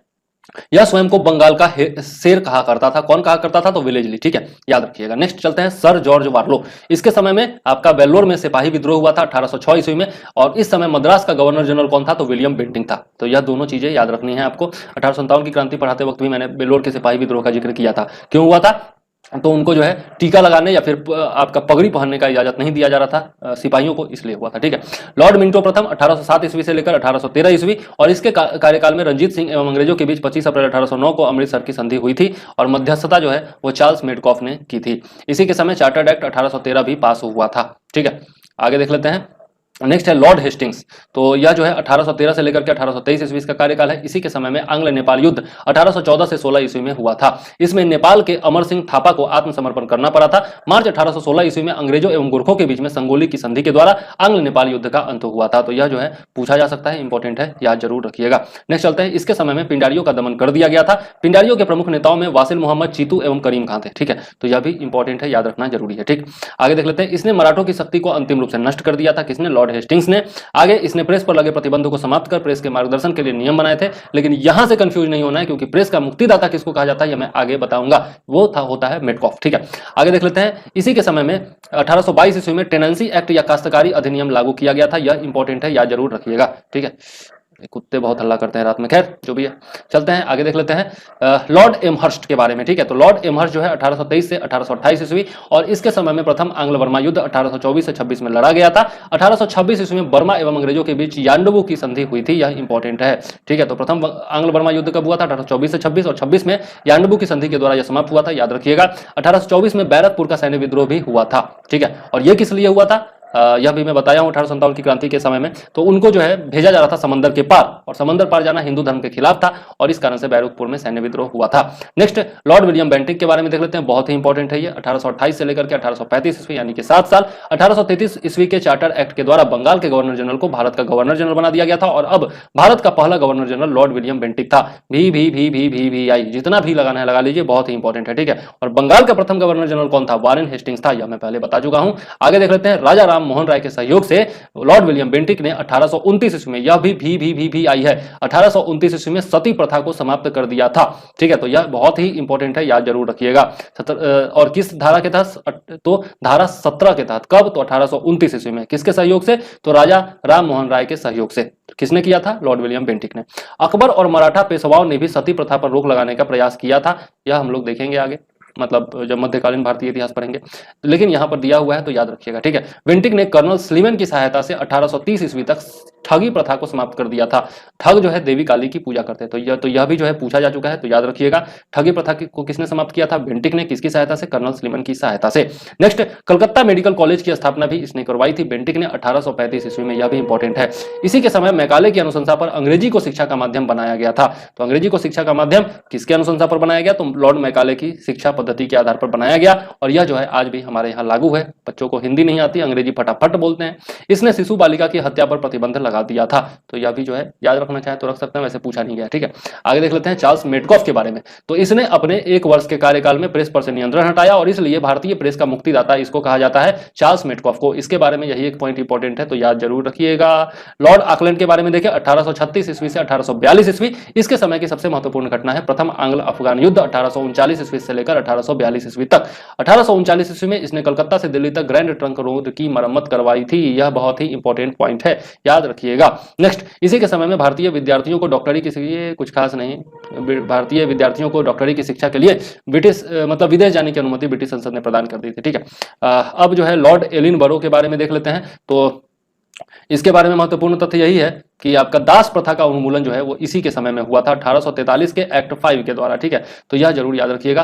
दास प्रथा का उन्मूलन किसके समय में हुआ था? तो लॉर्ड एलिनबरो के समय में हुआ था। और रविवार की छुट्टी की शुरुआत 1843 से हुई थी, यह भी इंपॉर्टेंट है। ठीक है, आगे देख लेते हैं आपका लॉर्ड हार्डिंग के बारे में। तो इसके काल की प्रथम जो सबसे महत्वपूर्ण घटना थी वह था प्रथम आंग्ल सिख युद्ध 1845-46 ईस्वी, जिसमें अंग्रेज जो थे वो विजयी हुए थे और इसने नर बलि की प्रथा पर प्रतिबंध लगाया था। यह इंपॉर्टेंट है, तो याद रखिएगा। ठीक है, आगे देख लेते हैं लॉर्ड डलहौजी के बारे में। यह तो सबसे ज्यादा इंपॉर्टेंट है, इसके बारे में तो भूलना ही नहीं है। 1848 ईस्वी से लेकर के 1856 ईस्वी तक लॉर्ड डलहौजी का शासनकाल था। इसके बारे में आप कह सकते हैं कि इसी ने जो है प्रसिद्ध हीरा कोहिनूर जो था वह महारानी विक्टोरिया को भेज दिया था। ठीक है, दिलीप सिंह के पास सबसे लास्ट में था, सिख राज्य के जो राजा थे, और उसे मतलब आ गया था अंग्रेज के पास, जो मैं पहले बता चुका हूं, और इसने जो है कोहिनूर महारानी विक्टोरिया को भेज दिया था। ठीक है, बाकी ये सब मैं बता चुका हूं और कुछ खास इंपॉर्टेंट नहीं है सब। ठीक है, तो खुद से पढ़ लीजिएगा अगर इच्छा हो तो। ये याद रखिएगा 1852 ईस्वी में एक इनाम कमीशन की स्थापना की गई थी। ठीक है, और जितने जागीरदार थे उनकी जागीर का पता लगाने के लिए, जांच करने के लिए यह इनाम कमीशन लाया गया था। ठीक है, और यह भी जो था 1857 की क्रांति का एक महत्वपूर्ण राजनीतिक कारण था। ठीक है, यह मैं बता चुका हूं 1857 में। आगे देख लेते हैं, यह बहुत ही इंपॉर्टेंट है, डॉक्ट्राइन ऑफ लैप्स। ठीक है, क्योंकि मुझे याद है ये सब इसलिए मैंने लगाया नहीं है। डलहौजी का शासनकाल उसके व्यापक सिद्धांत डॉक्ट्राइन ऑफ लैप्स के कारण अधिक याद किया जाता है। इस नीति के तहत अंग्रेजी साम्राज्य में कौन कौन राज्य विलय किए गए थे? तो सतारा, जयपुर, संबलपुर, उदयपुर, बगहाट, उदयपुर, करौली, झांसी, नागपुर, ये सब थे। जिसमें देख लेते हैं जैतपुर या फिर जैतपुर जो था वो बुंदेलखंड में था, 1848 ईस्वी में इसको मिलाया गया था। ठीक है, सॉरी, सतारा जो था वो 1848 ईस्वी में, जैतपुर और संबलपुर जो था वह 1849 ईस्वी में, जो ये दोनों जो है वो ओडिशा में है, जैतपुर और संबलपुर दोनों। ठीक है, और बघार जो है वो हिमाचल प्रदेश में है, 1850 ईस्वी में मिलाया गया था, और उदयपुर जो है वह मध्य प्रदेश में है, 1852 ईस्वी में मिलाया गया था। झांसी को 1853 में मिलाया गया था, यह बराबर पूछा जाता है, तो झांसी वाला निश्चित तौर पर याद रखिएगा। नागपुर को 1854 ईस्वी में मिला गया था। ठीक है, नेक्स्ट है 1856 ईस्वी में अवध को कुशासन का आरोप लगाकर अंग्रेजी राज्य में मिला लिया गया, और उस समय अवध का नवाब कौन था? तो वाजिद अली शाह था। यह बहुत ही इंपॉर्टेंट है। ठीक है, और वाजिद अली शाह को जब कुशासन का आरोप लगा करके बना लिया गया था तब बेगम हजरत महल ने नेतृत्व जो है वो संभाला था। ठीक है, कब? 4 जून 1857 ईस्वी को। ठीक है, चलिए आगे देखते हैं। इसमें कुछ खास नहीं। हाँ, सेना का मुख्यालय जो है इसने शिमला में स्थापित कर दिया था, यह इंपॉर्टेंट है। ठीक है, और तोपखाने का मुख्यालय कलकत्ता से मेरठ स्थानांतरित कर दिया था, यह भी इंपॉर्टेंट है। तो ये दोनों चीजें जो है वो इंपॉर्टेंट है डलहौजी के बारे में। और भी बहुत सारी चीजें हैं जो डलहौजी के बारे में हम लोग देखेंगे, जिसमें शिक्षा संबंधी सुधारों में डलहौजी ने 1854 ईस्वी के वुड डिस्पैच को लागू किया था। वुड डिस्पैच बिल शिक्षा संबंधी जब हम लोग पढ़ेंगे तब जरूर पता चलेगा। वुड डिस्पैच बिल याद रखिएगा, डलहौजी ने लागू किया था 1854 ईस्वी में। ठीक है, और इसके अनुसार जिलों में एंग्लो वर्नाकुलर स्कूल, प्रमुख नगरों में सरकारी कॉलेज होता था। लॉर्ड कैनिंग के समय में 1857 ईस्वी में तीनों प्रेसिडेंसियों कलकत्ता, मद्रास एवं बंबई में एक एक विश्वविद्यालय स्थापित किए गए। साथ ही प्रत्येक प्रदेश में एक शिक्षा निदेशक नियुक्त किया गया था। तो वुड डिस्पैच क्या था यह आपने जाना। 1857 ईस्वी में तीनों प्रेसिडेंसियों में जो आपका विश्वविद्यालय स्थापित किया गया था, यह पूछा जा चुका है, तो याद रखिएगा। नेक्स्ट चलते हैं, डलहौजी को भारत का रेलवे का जनक माना जाता है, क्योंकि इसी के समय में भारत में पहली बार 16 अप्रैल 1853 ईस्वी को आपका बंबई से थाने के बीच में 34 किलोमीटर तक प्रथम रेल चलाई गई थी। बहुत ही इंपॉर्टेंट है, और इसका नाम क्या था? डेक्कन क्वीन। ठीक है, तो याद जरूर रखिएगा। ठीक है, चलिए, और यह जो था आपका जो CST है बंबई में कहां से चला था? तो आपका आज ही सुधीर चौधरी जी बता रहे थे कि बोरीवली जो स्टेशन था पहले वहीं से यह चलाया गया था, और बोरीवली स्टेशन जो था उसी का नाम बदल करके CST रख दिया गया था। ठीक है, छत्रपति शिवाजी टर्मिनल, जो कि बहुत बड़ा टर्मिनल है महाराष्ट्र का। और जिस पर आतंकवादी हमला भी पहले हो चुका है। आगे देख लेते हैं, सन 1854 ईस्वी में नया पोस्ट ऑफिस एक्ट पारित हुआ और भारत में पहली बार डाक टिकट का प्रचलन चालू हुआ। तो डाक टिकट का प्रचलन किसने चालू करवाया? डलहौजी ने। इसने पृथक रूप से भारत में पहली बार सार्वजनिक निर्माण विभाग यानी कि पीडब्ल्यूडी पब्लिक वर्क्स डिपार्टमेंट की भी स्थापना किसने करवाई थी? डलहौजी ने करवाई थी। बहुत ही इंपॉर्टेंट है। इसने 1854 में स्वतंत्र विभाग के रूप में लोक सेवा विभाग की स्थापना की थी। तो यह याद रह भी सकते हैं, नहीं भी रख सकते हैं। हाँ, बिजली से संचालित तार सेवा की शुरुआत 1853 ईस्वी में कलकत्ता से आगरा के बीच पहली बार हुई थी और यह जो था लॉर्ड डलहौजी ने चालू करवाया था और इसने शिमला को ग्रीष्मकालीन राजधानी बनाया था और इसलिए डलहौजी जो है वह फेमस भी है, वहां पर डलहौजी हिल भी है, याद रखिएगा, ठीक है। नेक्स्ट, 1853 से ही अधिकारियों की नियुक्ति के लिए प्रतियोगिता परीक्षा की व्यवस्था की गई और यह भी जो था डलहौजी के टाइम में ही हुआ था और यह बहुत ही ज्यादा इंपॉर्टेंट है कि पहले भारतीय कौन थे जिन्होंने सिविल सेवा परीक्षा में सफलता प्राप्त की थी। लंदन में यह सिविल सेवा परीक्षा हुई थी, पहले थे सत्येंद्र नाथ टैगोर, ठीक है। बहुत ही इंपॉर्टेंट है, पूछा जाता है, याद रखिएगा। नेक्स्ट चलते हैं, 1922 ईस्वी में इलाहाबाद मतलब प्रयागराज जो अब कहा जाता है, इलाहाबाद भारत में लंदन दोनों स्थानों पर इलाहाबाद जो कि भारत में है वहां पर भी और लंदन में दोनों स्थानों पर साथ साथ सिविल सेवा परीक्षा का आयोजन किया जाने लगा। कब से? 1922 ईस्वी से। और डलहौजी ने नर बलि प्रथा को रोकने का भी प्रयास किया था। आगे देख लेते हैं लॉर्ड कैनिंग के बारे में, यह भी इंपॉर्टेंट है। यह भारत में कंपनी द्वारा नियुक्त अंतिम गवर्नर जनरल था, इसलिए ज्यादा इंपॉर्टेंट है और प्रथम वायसराय भी था, ठीक है। तो याद रखिएगा, भी आई है, ठीक है। अंतिम भारत का अंतिम गवर्नर जनरल और पहला वायसराय कौन था? तो यही था और इसी के समय में 1857 की क्रांति हुई थी, तो इसलिए बहुत ही ज्यादा इंपॉर्टेंट है, ठीक है। यहाँ पर दे भी दिया है कि ऐतिहासिक विद्रोह जो था 1857 का इसी के टाइम में हुआ था। नेक्स्ट, कैनिंग के समय में देखें तो 1861 में उच्च न्यायालय अधिनियम बनाया गया था जिसके अनुसार पुरानी सुप्रीम कोर्ट और सदर अस्पतालों को समाप्त कर दिया गया तथा कलकत्ता, मद्रास एवं मुंबई में एक एक उच्च न्यायालय की स्थापना कर दी गई थी। इंपॉर्टेंट है, याद रखिएगा। आगे देख लेते हैं, 1866 में आगरा में एक उच्च न्यायालय की स्थापना की गई जिसे 1875 में इलाहाबाद स्थानांतरित कर दिया गया था, ठीक है। यही अभी इलाहाबाद उच्च न्यायालय है, तो यह जो है याद रखिएगा, खासकर यूपी के स्टूडेंट में निश्चित तौर पर याद रखिएगा। आगे कैनिंग के समय में ही 1856 ईस्वी में विधवा पुनर्विवाह अधिनियम स्वतंत्र रूप से लागू हुआ था, तो यह भी इंपॉर्टेंट है, कैनिंग के समय की घटना, तो याद जरूर रखिएगा। नेक्स्ट चलते हैं, 1875 ईस्वी में कैनिंग के समय में ही महालेखा परिषद परीक्षक पद का सृजन किया गया जो स्वतंत्रता के बाद नियंत्रक एवं जो CAG कहा जाता है, controller and auditor general of India, वो इसी के समय में शुरू हुआ था 1857 ईस्वी में, ठीक है। तो याद जरूर रखिएगा। नेक्स्ट, भारत शासन अधिनियम 1858 ईस्वी के तहत मुगल सम्राट के पद को समाप्त कर दिया गया। यह भी जो है आपका याद रखिएगा कि मुगल सम्राट का पद कब समाप्त कर दिया गया। नेक्स्ट, व्यक्तिगत सिद्धांत डॉक्ट्राइन ऑफ लैप्स यानी कि राज्य विलय की नीति को भी समाप्त कर दिया गया, किसके तहत? 1858 के एक्ट के तहत, ठीक है। आगे देखते हैं, मैकाले द्वारा प्रारूपित अच्छा दंड संहिता 1858 को किसने बनाया था? तो मैकाले ने बनाया था, ठीक है। और इसको बाद में जो है कानून बना दिया गया। 1859 में जो है अपराध विधान संहिता लागू की गई थी, ठीक है। 1861 में इंडियन काउंसिल एक्ट पारित हुआ था, पोर्टफोलियो प्रणाली लागू की गई थी, यह भी जो है इंपॉर्टेंट है। यह सब मैं बता चुका हूं, जो ब्रिटिश कालीन एक्ट थे उसमें मैं बता चुका हूं, ठीक है, 1858 के एक्ट में। नेक्स्ट, लॉर्ड एल्गिन, तो इसने बहावी आंदोलन का दमन किया था, यह इंपॉर्टेंट है, याद जरूर रखिएगा। बहावी आंदोलन का दमन किसने किया? लॉर्ड एल्गिन ने किया। 1863 में धर्मशाला में इसकी मृत्यु हो गई थी, ठीक है। तो भारत में मृत्यु हुई थी इसकी, इसलिए यह जो था इंपॉर्टेंट है। आगे देख लेते हैं लॉर्ड लॉरेंस के बारे में, तो इसके बारे में जो इंपॉर्टेंट है कि वह यही कि अफगानिस्तान के संबंध में इसने अहस्तक्षेप की नीति अपनाई जिसे शानदार निष्क्रियता के नाम से जाना जाता है। इंपॉर्टेंट है, याद रखिएगा। चलिए आगे चलते हैं और देख लेते हैं नेक्स्ट आपका जो है इसी के समय में उड़ीसा में सन 1866 ईस्वी में तथा बुंदेलखंड एवं राजपुताना में 1868-69 ईस्वी में भीषण अकाल पड़ा था और इसने हेनरी कैम्पबेल के नेतृत्व में एक अकाल आयोग का गठन किया था, तो यह इंपॉर्टेंट है, याद रखिएगा, ठीक है। नेक्स्ट चलते हैं और देख लेते हैं आगे। सन 1865 ईस्वी में इसके द्वारा भारत एवं यूरोप के बीच प्रथम समुद्री टेलीग्राफ सेवा की शुरुआत की गई थी, तो यह जो है इंपॉर्टेंट पॉइंट है। नेक्स्ट, लॉर्ड मेयो के बारे में देख लेते हैं, तो यह जो है इसलिए मतलब याद किया जाता है कि सबसे पहले तो इसने कृषि विभाग की स्थापना की थी 1872 ईस्वी में, ठीक है। दूसरा, लॉर्ड मेयो ने अजमेर में 1872 ईस्वी में मेयो कॉलेज की स्थापना की थी और इसके बाद एक अफगान शेर अली अफरीदी ने 8 फरवरी 1872 ईस्वी में चाकू मारकर इसकी हत्या कर दी थी। तो पूछा जाता है कि किसकी हत्या चाकू मारकर के कर दी गई थी, तो लॉर्ड मेयो की, ठीक है। आगे देख लेते हैं और यह भी बहुत इंपॉर्टेंट है कि भारत में अंग्रेजों के समय में प्रथम जनगणना जो शुरुआत हुई थी 1872 ईस्वी में, वह लॉर्ड मेयो के कार्यकाल में ही हुआ था, ठीक है। और प्रथम यह जो था जनगणना नियमित नहीं हुआ था, ठीक है। अब नियमित जनगणना जो है वो कब शुरू हुआ था, यह हम लोग आगे देखेंगे। चलिए आगे देख लेते हैं। 1800 ये आपका लॉर्ड नॉर्थब्रुक के बारे में देखें तो 1872 से लेकर के 1876 ईस्वी इसका कार्यकाल था। और पंजाब का प्रसिद्ध कूका आंदोलन जो था वह इसी के समय में हुआ था। ठीक है, कूका आंदोलन के बारे में जितने भी आंदोलन हैं उन सब के बारे में वीडियो बनाया हूं, तो वहां जाकर देख सकते हैं आप। ठीक है, आगे देख लेते हैं लॉर्ड लिटन के बारे में। वैसे इसमें भी आपका एक लिस्ट जरूर दिया जाएगा कि कौन सा आंदोलन कब हुआ था। एक प्रसिद्ध उपन्यासकार, निबंध लेखक एवं इतिहासकार था, साहित्यकार था यह लॉर्ड लिटन, जिसको कहा जाता है। 1876 से 1880 इसका कार्यकाल था। और इसे जो है ओवन मेरिडिथ कहा जाता था, क्योंकि यह साहित्यकार बहुत ही उम्दा क्वालिटी का था। ठीक है, इसी के समय में ये कुछ खास नहीं है, भयानक अकाल पड़ा था खाली। लिटन ने रिचर्ड स्ट्रेची की अध्यक्षता में 1878 में एक अकाल आयोग की नियुक्ति की थी। ठीक है, तो यह जो है इंपॉर्टेंट है। नेक्स्ट, 1 जनवरी 1877 ईस्वी को ब्रिटेन की महारानी विक्टोरिया को कैसरे हिंद की उपाधि से सम्मानित करने के लिए दिल्ली दरबार का आयोजन किया गया था। यह इसी के समय में हुआ था, लिटन के समय में। ठीक है, लिटन जितना बदमाश था ना, रिपन इसके जस्ट बाद आएगा, वो उतना ही शरीफ था बेचारा, उसको सज्जन रिपन कहा जाता है।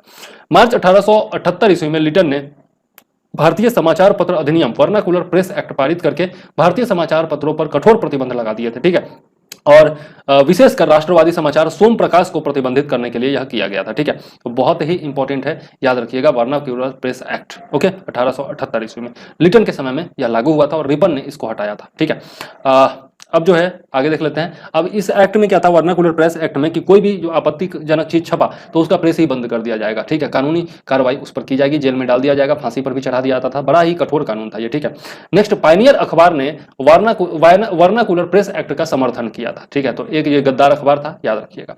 इसी के समय में सन 1878 ईस्वी को भारत शस्त्र अधिनियम आर्म्स एक्ट जो था वो भी पारित हुआ था, जिसके तहत अस्त्र शस्त्र रखने एवं व्यापार करने के लिए लाइसेंस को अनिवार्य बना दिया गया था। नेक्स्ट, इसने सिविल सेवा परीक्षाओं में प्रवेश की अधिकतम आयु सीमा 21 से घटा करके 19 वर्ष कर दी थी, तो यह भी इंपॉर्टेंट है। आगे देख लेते हैं। 1857 ईस्वी में सिविल सेवा परीक्षा में सम्मिलित होने की आयु 23 वर्ष थी, जो 1859 ईस्वी में घटाकर 22 वर्ष कर दिया गया, और 1866 में इसको घटा करके 21 वर्ष किया गया था। नेक्स्ट देख लेते हैं। लिटन ने अलीगढ़ में एक मुस्लिम एंग्लो प्राच्य महाविद्यालय की स्थापना की थी। ठीक है, तो यह भी जो है इंपॉर्टेंट है। आगे देख लेते हैं। नेक्स्ट है आपका ये तो हो गया रिपन के बारे में। अब देखते हैं। ठीक है, सज्जन रिपन, जिसको मैं बार बार बोले जा रहा हूं, तो रिपन 1880 से लेकर 1884 ईस्वी प्रधानमंत्री गोल्ड स्टोन के परामर्श पर रिपन ने सर्वप्रथम समाचार पत्रों की स्वतंत्रता को बहाल करते हुए सन 1882 ईस्वी में वर्नाकुलर प्रेस एक्ट को समाप्त कर दिया था। ठीक है, तो यह बहुत ही इंपॉर्टेंट पॉइंट। आगे देख लेते हैं। इसने जो है सिविल सेवा में प्रवेश की अधिकतम आयु को 19 वर्ष से बढ़ा करके 21 वर्ष कर दिया था। ठीक है, आगे देख लेते हैं। और इसी ने स्थानीय स्वशासन की शुरुआत की थी। ठीक है, यह भी इंपॉर्टेंट है। ओके, और नेक्स्ट जो है इसके बारे में इंपॉर्टेंट, इसी के समय में भारत ने सन 1881 में सर्वप्रथम नियमित जनगणना करवाई थी। तो मैंने बोला था ना, लॉर्ड मेयो के टाइम में 1872 में जनगणना की शुरुआत, और नियमित जनगणना जो है 1881 ईस्वी में सज्जन रिपन के टाइम पे, लॉर्ड रिपन। आगे देख लेते हैं। 1881 ईस्वी की जनगणना में हैदराबाद और राजपूताने को नहीं जोड़ा गया था, और पहली बार जनगणना 1872 ईस्वी में हुई थी, परंतु इसमें भारत के संपूर्ण भागों का प्रतिनिधित्व नहीं हुआ। लगभग 20% भारत के भाग इसमें छूट गए थे। रिपन के द्वारा ही सन 1881 ईस्वी में आपका प्रथम कारखाना अधिनियम लाया गया था। ठीक है, तो यह भी जो है इंपॉर्टेंट है। प्रथम कारखाना अधिनियम 1881 में लाया गया था। इसमें 7 वर्ष से कम आयु के बच्चों को काम करने पर प्रतिबंध लगा दिया गया, और 7 से 12 वर्ष के श्रमिकों के लिए 9 घंटे से अधिक कार्य करना प्रतिबंधित कर दिया गया। और यह एक्ट चाय, कॉफी एवं नील की खेती पर लागू नहीं थी, यह जरूर याद रखिएगा, इंपॉर्टेंट पॉइंट है। आगे देख लेते हैं। रिपन के समय में शैक्षिक सुधारों के अंतर्गत विलियम हंटर की अध्यक्षता में एक आयोग गठित किया गया था। तो हंटर कमीशन का गठन रिपन के समय में किया गया था। 2 फरवरी 1883 ईस्वी को यूरोपियों के विरुद्ध भारतीय न्यायाधीशों द्वारा मुकदमे की सुनवाई के लिए इल्बर्ट बिल विधेयक प्रस्तुत किया गया था। इल्बर्ट बिल या फिर विधेयक कहते हैं इसको, इल्बर्ट बिल। ठीक है, अंग्रेजों द्वारा इस विधेयक के विरोध में किए गए विद्रोह को श्वेत विद्रोह के नाम से जाना जाता है, यह भी इंपॉर्टेंट है। ठीक है, और यहाँ पर जैसा मैंने कहा सज्जन रिपन इसको कहा जाता है। तो फ्लोरेंस नाइटिंगेल ने रिपन को भारत के उद्धारक की संज्ञा दी। ठीक है, अब ये सब पॉइंट जो है था इंपॉर्टेंट बता दिया मैंने। लॉर्ड डफरिन के बारे में देख लेते हैं। इसके बारे में एक ही जो महत्वपूर्ण घटना है वो ये है कि 28 दिसंबर 1885 ईस्वी को बंबई में A.O. ह्यूम के नेतृत्व में भारतीय राष्ट्रीय कांग्रेस की स्थापना हुई थी। तो यह बहुत ही ज्यादा इंपॉर्टेंट हो जाता है कि किसके कार्यकाल में INC की स्थापना हुई, इंडियन नेशनल कांग्रेस की, तो लॉर्ड डफरिन के कार्यकाल में 1884 से 1888 ईस्वी इसका कार्यकाल था। अब देख लेते हैं एक और इंपॉर्टेंट जो था आपका लॉर्ड लैंसडाउन। तो इसके सामने इसमें भी एक ही इंपॉर्टेंट पॉइंट है कि इसके समय में भारत और अफगानिस्तान के मध्य जो है वो डूरंड रेखा का निर्धारण किया गया था। ठीक है, और अब जो है यह चूंकि वो भाग जो है पाकिस्तान के पास चला गया, तो पाकिस्तान और अफगानिस्तान के बीच में अब जो है वह डूरंड रेखा है। ठीक है, 1891 ईस्वी में दूसरा कारखाना अधिनियम लाया गया, जिसमें स्त्रियों को 11 घंटे प्रतिदिन से अधिक काम करने पर प्रतिबंध प्रतिबंध लगाया गया, साथ ही सप्ताह में एक दिन की छुट्टी की भी व्यवस्था की गई थी। अब नेक्स्ट देख लेते हैं लॉर्ड एल्गिन द्वितीय। यह जो है 1894 से लेकर के 1899 ईस्वी भारत को तलवार के बल पर विजित किया गया है और तलवार के बल पर ही इसकी रक्षा की जाएगी, यह कथन लॉर्ड एल्गिन का है, ठीक है, एल्गिन द्वितीय का। नेक्स्ट 1895 से लेकर के 1800, हाँ ये जो है बिहार उत्तर प्रदेश इस समय अकाल पड़ा था इसके टाइम में, तो याद रख सकते हैं। नेक्स्ट लॉर्ड कर्जन के बारे में, यह बहुत ही ज्यादा इंपॉर्टेंट है, इसी के समय में वो हुआ था, बंगाल का विभाजन हुआ था। 1899 में कर्जन ने भारतीय टंकन और पत्र मुद्रा अधिनियम पारित कराकर अंग्रेजी स्वर्ण मुद्रा को भारत की कानूनी मुद्रा घोषित कर दिया था। पूछा तो नहीं गया, याद रखना चाहे तो रख सकता है। इसके सामने की जो आपका महत्वपूर्ण घटना, कर्जन ने सन 1901 ईस्वी में सर कॉलिन स्कॉट मॉनक्रिफ की अध्यक्षता में सिंचाई आयोग, टॉमस रॉबर्टसन की अध्यक्षता में रेलवे आयोग, 1902 में सर एंड्रयूज फ्रेजर की अध्यक्षता में एक पुलिस आयोग एवं सर टॉमस रेले की अध्यक्षता में विश्वविद्यालय आयोग की स्थापना की थी। किसके अध्यक्षता में कौन सा आयोग, बहुत ही इंपॉर्टेंट, याद जरूर रखिएगा, ठीक है, बिल्कुल मत भूलिएगा। 1904 ईस्वी में भारतीय विश्वविद्यालय अधिनियम पास किया गया था, यह भी याद रखने लायक है, ठीक है। आगे देख लेते हैं।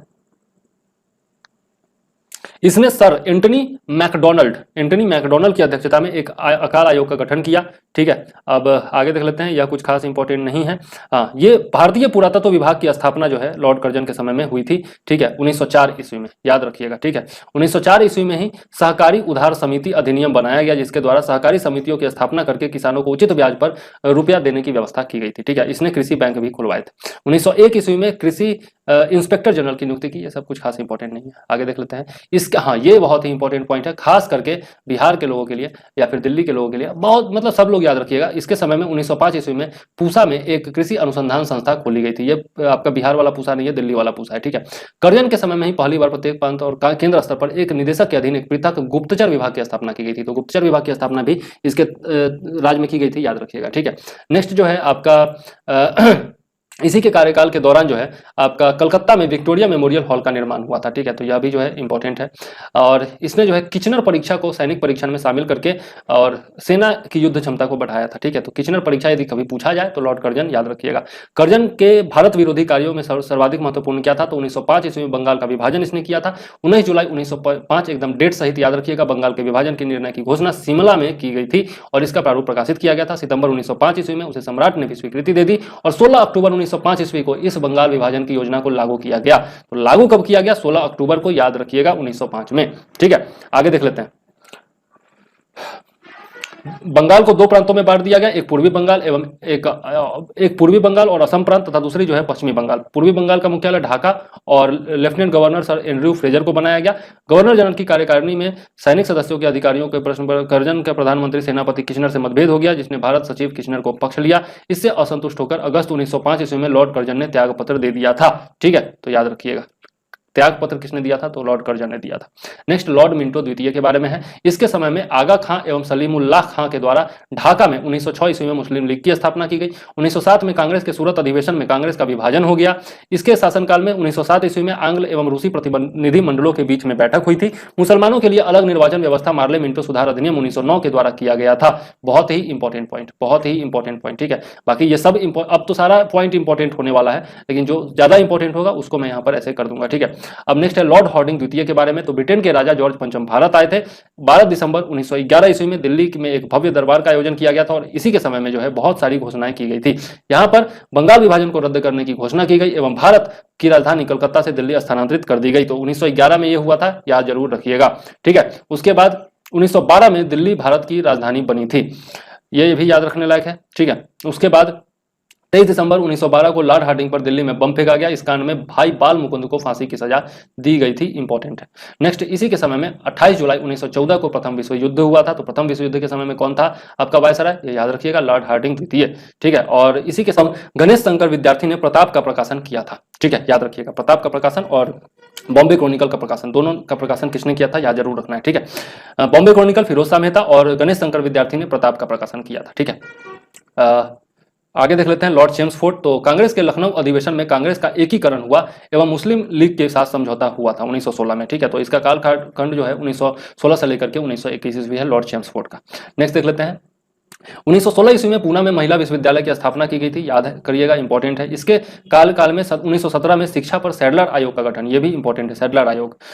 इसी के कार्यकाल में 1919 ईस्वी का रॉलेट एक्ट पारित हुआ था, यह भी इंपॉर्टेंट है। और इसी के कालखंड में 13 अप्रैल 1919 को जलियांवाला बाग हत्याकांड हुआ था, जो कि अमृतसर में है। तो यह तो खैर भूलने लायक चीज ही नहीं है, ऐसी ही घटना थी, तो याद रखिएगा जरूर, ठीक है। आगे देख लेते हैं। खिलाफत आंदोलन एवं गांधी जी का असहयोग आंदोलन भी इसी के समय में हुआ था, और तृतीय अफगान युद्ध भी इसी के समय में हुआ। नेक्स्ट देख लेते हैं लॉर्ड रीडिंग के बारे में। तो 1921 ईस्वी में मोपला का विद्रोह हुआ, याद रखने लायक है। मोपला विद्रोह कब? तो 1921 ईस्वी, बहुत बार पूछा जा चुका है। 1921 ईस्वी में एम एन राय के द्वारा भारतीय कम्युनिस्ट पार्टी का गठन किया गया, बहुत इंपॉर्टेंट है। इसी के काल में प्रिंस ऑफ वेल्स नवंबर 1921 में भारत की यात्रा की, इस दिन पूरे भारत में हड़ताल की, ये सब कुछ इंपॉर्टेंट नहीं है। 5 फरवरी 1922 को चौरी चौरा की घटना, जो उत्तर प्रदेश के गोरखपुर जिले में है, इसके बाद गांधी जी ने अपना असहयोग आंदोलन वापस ले लिया। तो याद रखिएगा, चौरी चौरा की घटना 5 फरवरी 1922 को घटी थी, और गोरखपुर जिला में है आपका चौरी चौरा। नेक्स्ट जो है आपका भारत में 1922 से इलाहाबाद में सिविल सेवा परीक्षा की शुरुआत हुई। 1922 ईस्वी में विश्व भारती विश्वविद्यालय ने कार्य करना प्रारंभ किया, यह सब पॉइंट इंपॉर्टेंट है, ठीक है। 1923 ईस्वी में चित्तरंजन दास एवं मोतीलाल नेहरू ने इलाहाबाद में कांग्रेस के अंतर्गत स्वराज्य पार्टी की स्थापना की, बहुत ही इंपॉर्टेंट है, याद रखना ही रखना है। नेक्स्ट स्वराज्य पार्टी की स्थापना की, जिसमें मोतीलाल नेहरू अध्यक्ष थे और आपके चित्तरंजन दास जो थे वो आपके सचिव थे, ठीक है। आगे देख लेते हैं। चुनाव में इस दल को ये कुछ कितना बहुमत मिला, यह इंपॉर्टेंट नहीं है, ये भी कुछ खास नहीं है। आपका देखते हैं लॉर्ड इरविन के बारे में। आप लॉर्ड इरविन के बारे में देखें तो 3 फरवरी 1928 को साइमन कमीशन बंबई पहुंचा था, ठीक है। और फिर जो है लाला लाजपत राय की मृत्यु के बदले में भारतीय चरमपंथी, देखिए चरमपंथी लिखा हुआ है, चरमपंथी लिखा हुआ है, तो बताइए क्रांतिकारी नहीं लिख सकता है, चरमपंथी लिखा हुआ है, द्वारा दिल्ली के असेंबली हॉल में 1919 ईस्वी में बम फेंका गया था, ठीक है। तो बम्बई मतलब बम कब फेंका गया? तो आपका 1929 ईस्वी में फेंका गया था, ठीक है। नेक्स्ट, लाहौर जेल में जतिन दास ने 13 जुलाई 1929 को भूख हड़ताल शुरू की एवं भूख हड़ताल के 64वें दिन 13 सितंबर 1929 को उनकी मृत्यु हो गई थी, तो यह भी जो है इंपॉर्टेंट पॉइंट है। नेक्स्ट है आपका 1929 ईस्वी में कांग्रेस के लाहौर अधिवेशन में पूर्ण स्वराज का लक्ष्य निर्धारित किया गया, और 26 जनवरी 1930 को स्वतंत्रता दिवस मनाने की घोषणा की गई।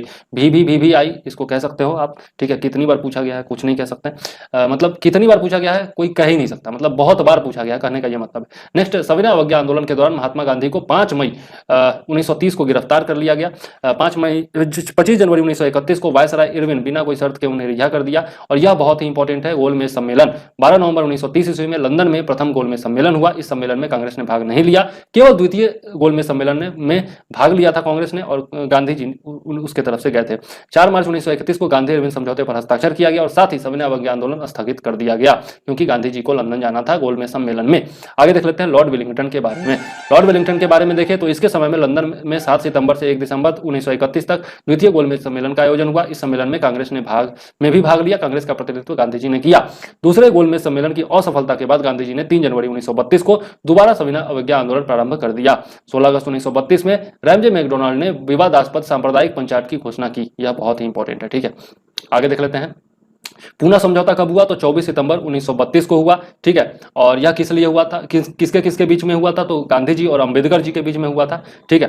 क्योंकि 1929 में जो आया था आपका एक्ट आया था, उसमें जो है आपका दिया गया था कि जो आपके दलित हैं या फिर जो आपके अन्य वर्ग हैं उनको भी पृथक निर्वाचन का अधिकार दे दिया गया था, जिसको कि हिंदुओं का विभाजन के रूप में माना जाता था कि मतलब मुस्लिमों को हिंदू से तो बांट ही दिया, अब हिंदुओं को भी आपस में बांटना चाहता है। तो गांधी जी उसके खिलाफ हो गए थे, और अंबेडकर जो थे वो दलित नेता थे, तो वो नाराज हो गए इससे। अब इन दोनों के बीच में आपका वही पूना समझौता हुआ था। आगे देख लेते हैं। 17 नवंबर से 24 दिसंबर 1932 ईस्वी तक लंदन में तृतीय गोलमेज सम्मेलन का आयोजन हुआ। कांग्रेस ने इसमें भाग नहीं लिया। और तीनों गोलमेज सम्मेलन में किसने भाग लिया था? तो डॉक्टर भीमराव अंबेडकर जी ने भाग लिया था, ठीक है। याद रखिएगा, कई बार पूछा जा चुका है। बिहार में 1934 ईस्वी में भयंकर भूकंप आया था, तो यह बिहार के लोग जरूर याद रखें। भारत सरकार अधिनियम 1935 पास किया गया था इसके टाइम में, ठीक है। और लॉर्ड वेलिंगटन ने कांग्रेस के बंबई अधिवेशन 1915 ईस्वी में हिस्सा लिया था। इस अधिवेशन की अध्यक्षता किसने की थी? तो सर सत्येंद्र प्रसाद सिन्हा ने की थी, जो कि बिहार के रहने वाले थे, ठीक है। नेक्स्ट देख लेते हैं लॉर्ड लिनलिथगो। इसके टाइम में आपका द्वितीय विश्व युद्ध